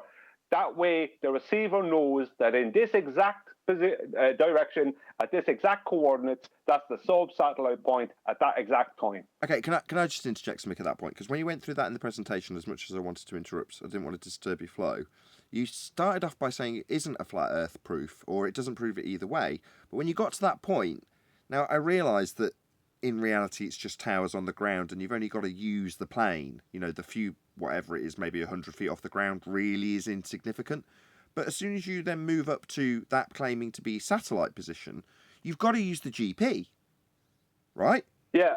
Well, I said no. What I showed as in the presentation, that particular part doesn't prove flat or globe, because you could use the heliocentric version of GPS and doing that little thing would still work for them. But how it actually all works proves it's flat and not a globe. But I haven't given all that information out yet. Gotcha. Well, regardless of how they establish your position, it's going to be far more... You need the GP of a satellite. Yeah, sure, you're going to need the GP of a satellite. That's one of the things... Exactly. Well, the reason you'd need the GP is so you could establish those timings based on the GP. But that means that you've then got to have, a ping from the ground position to get the timings? Because once it's in the air, it throws it all off completely, because you need to do it in a two-dimensional fashion if you're going to use the timings, right? Am I wrong in that? No, well, let's just say you pick up a signal from a satellite up in the air, right? That satellite gives the receiver the exact time the signal was sent, its geographical location directly underneath it at that exact time. It's what's good. But it doesn't. Hold on, that's where I'm confused. Let me just ask the question again. So you said it gives it its position below it, right? Yes. So are you saying that the data from the satellite, so-called satellite, knows its geographical position below, but then if it's going to ping off the data to you at a random point on the ground, is it doing that triangle calculation for you specifically at that moment? Otherwise, how does it get the ground position timing to you? Because it's not the ground position timing, it's up above that some significant distance. So the time that it takes to get to your position is increased along the hypotenuse rather than along the baseline. But you're just disclaiming that by saying, well, it just gives you its GP. Well, yeah, but that alters the time, doesn't it? Go on. Well, just that would alter the time. The time that it would take to get to you in your random position versus its GP is longer. No. It's giving you... No. It's from the time... Distance is longer. From the time... Hang on. From the time that it sends the signal, inside that signal, it's also is the information of its exact GP position at that time. Just like in a nautical almanac, when you look up the time that you sighted a star, at that exact time, it's giving you its exact GP position. I got that. But that presents one of two problems as far as I'm concerned, considering that you're taking this in a globe paradigm. The first is that if you say, okay, let's say it's a satellite that's from your position on the ground, it's 1,000 miles that way, away from you, and then it's above the ground. Well, if you're saying, well, it knows where it is above the ground, and then it throws out this data, and then you get in the timing that it takes to get there, so that you can figure out where it is. But its ground position, if you're going to pre-build into the satellite a means of doing that little tiny bit of trig, and then sending the information, it's still going to be wrong because it doesn't match its position over the curved surface. So that timing would still be wrong, even in their globe Earth description. So either you've got the incorrect timing that means nothing because it's in a three-dimensional position in space, therefore what difference does it make what the ping time is? You don't know where it is. Or the satellite is smart enough to do a little bit of trig to figure out where the ground position timing would put it at its GP in terms of the amount of time that would take, which admittedly probably wouldn't involve a very clever algorithm, could be done until you factor the fact that isn't a triangle anymore. It's got a curved baseline. And the distance that you're looking over with the ground falling away also changes that maths. So in terms of just getting a signal to you and working out with time that it took, that's only useful if you're doing it in 2 dimensions. Well, yeah, see, this is the point. This is one of the points I'm making about GPS, is that it can't work on a globe. And even the way they say it works couldn't work on a globe anyway. Even the way they say it works doesn't work, even if it was a globe. That's my point. Doesn't it work the same way as the celestial navigation? I mean, the towers, they know the GP of the towers. So you just need to have that's why the towers are in higher ground. So you just need to triangulate from your position to 2 towers to have 2 circles, and it needs to be inside of those circles. Exactly. If you have the third one. Once you do it with towers, like I said at the beginning, you can exclude the 100 or so feet for the tower and just do it in 2 dimensions. And it will work out perfectly with the timings that get pinged to you, because it isn't a ground position, it's on the ground.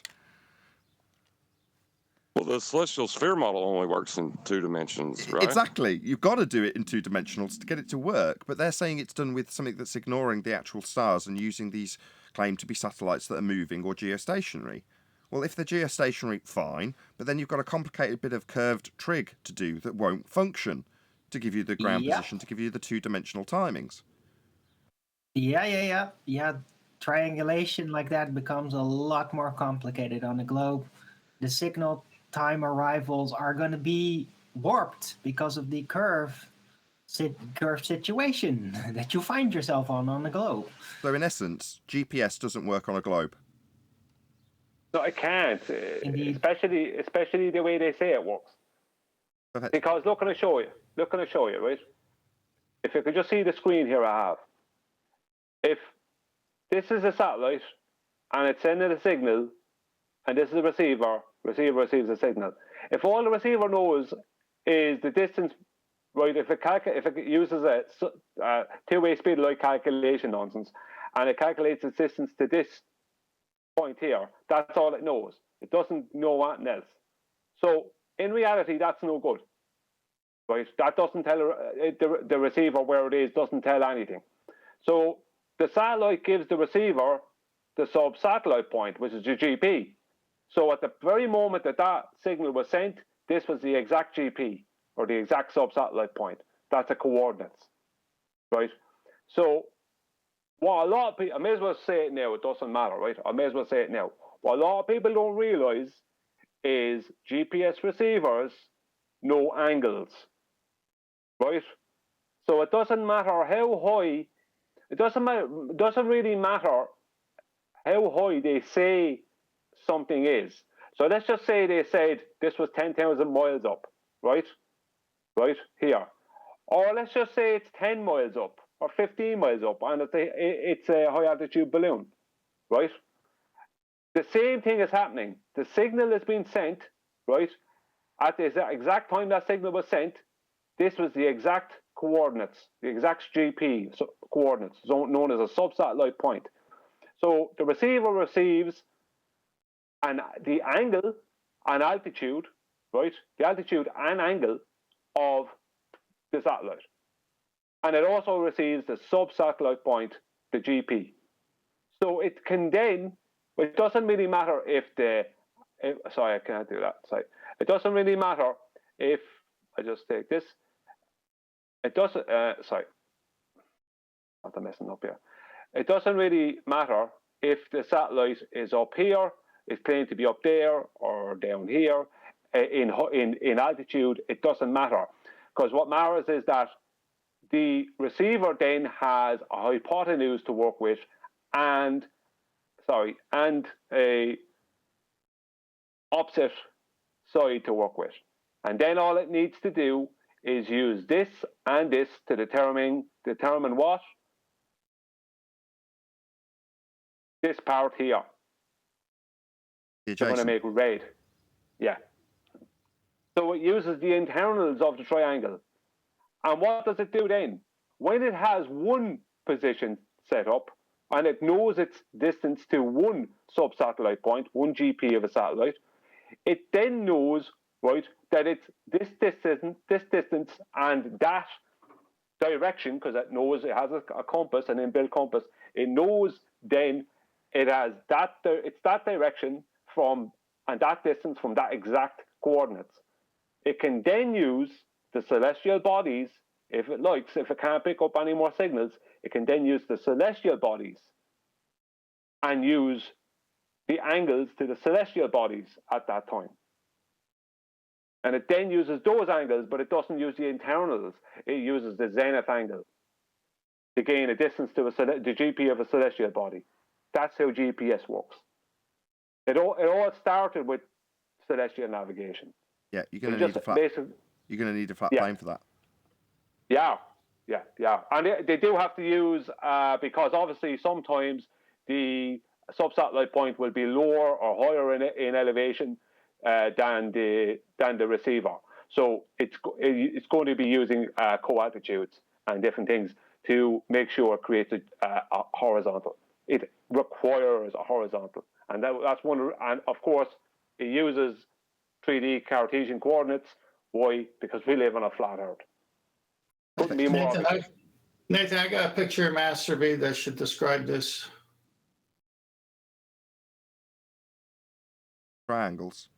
Oh, the boat on the plane. Yeah, so just pretend the plane is a satellite or a star or a plane. Notice the triangle that Brian just drew. Exactly. Yeah, you're going to need a flat plane for that. Thank you, Tenth. with that, and thank you, Brian. But I'm going to say a huge, massive, enormous thank you to both Discord and G+ panels for making today's after show possible. And of course, a massive thank you to all of you in either Nathan Oakley 1980 or Nathan Oakley Premiering streams for hopefully smashing the super chat, liking, commenting, sharing, subscribing, joining as a Nathan Oakley 1980 channel member, hitting the PayPal link, smashing the thanks button, and all that good stuff. I've been Nathan Oakley, and I will see you all in the next video.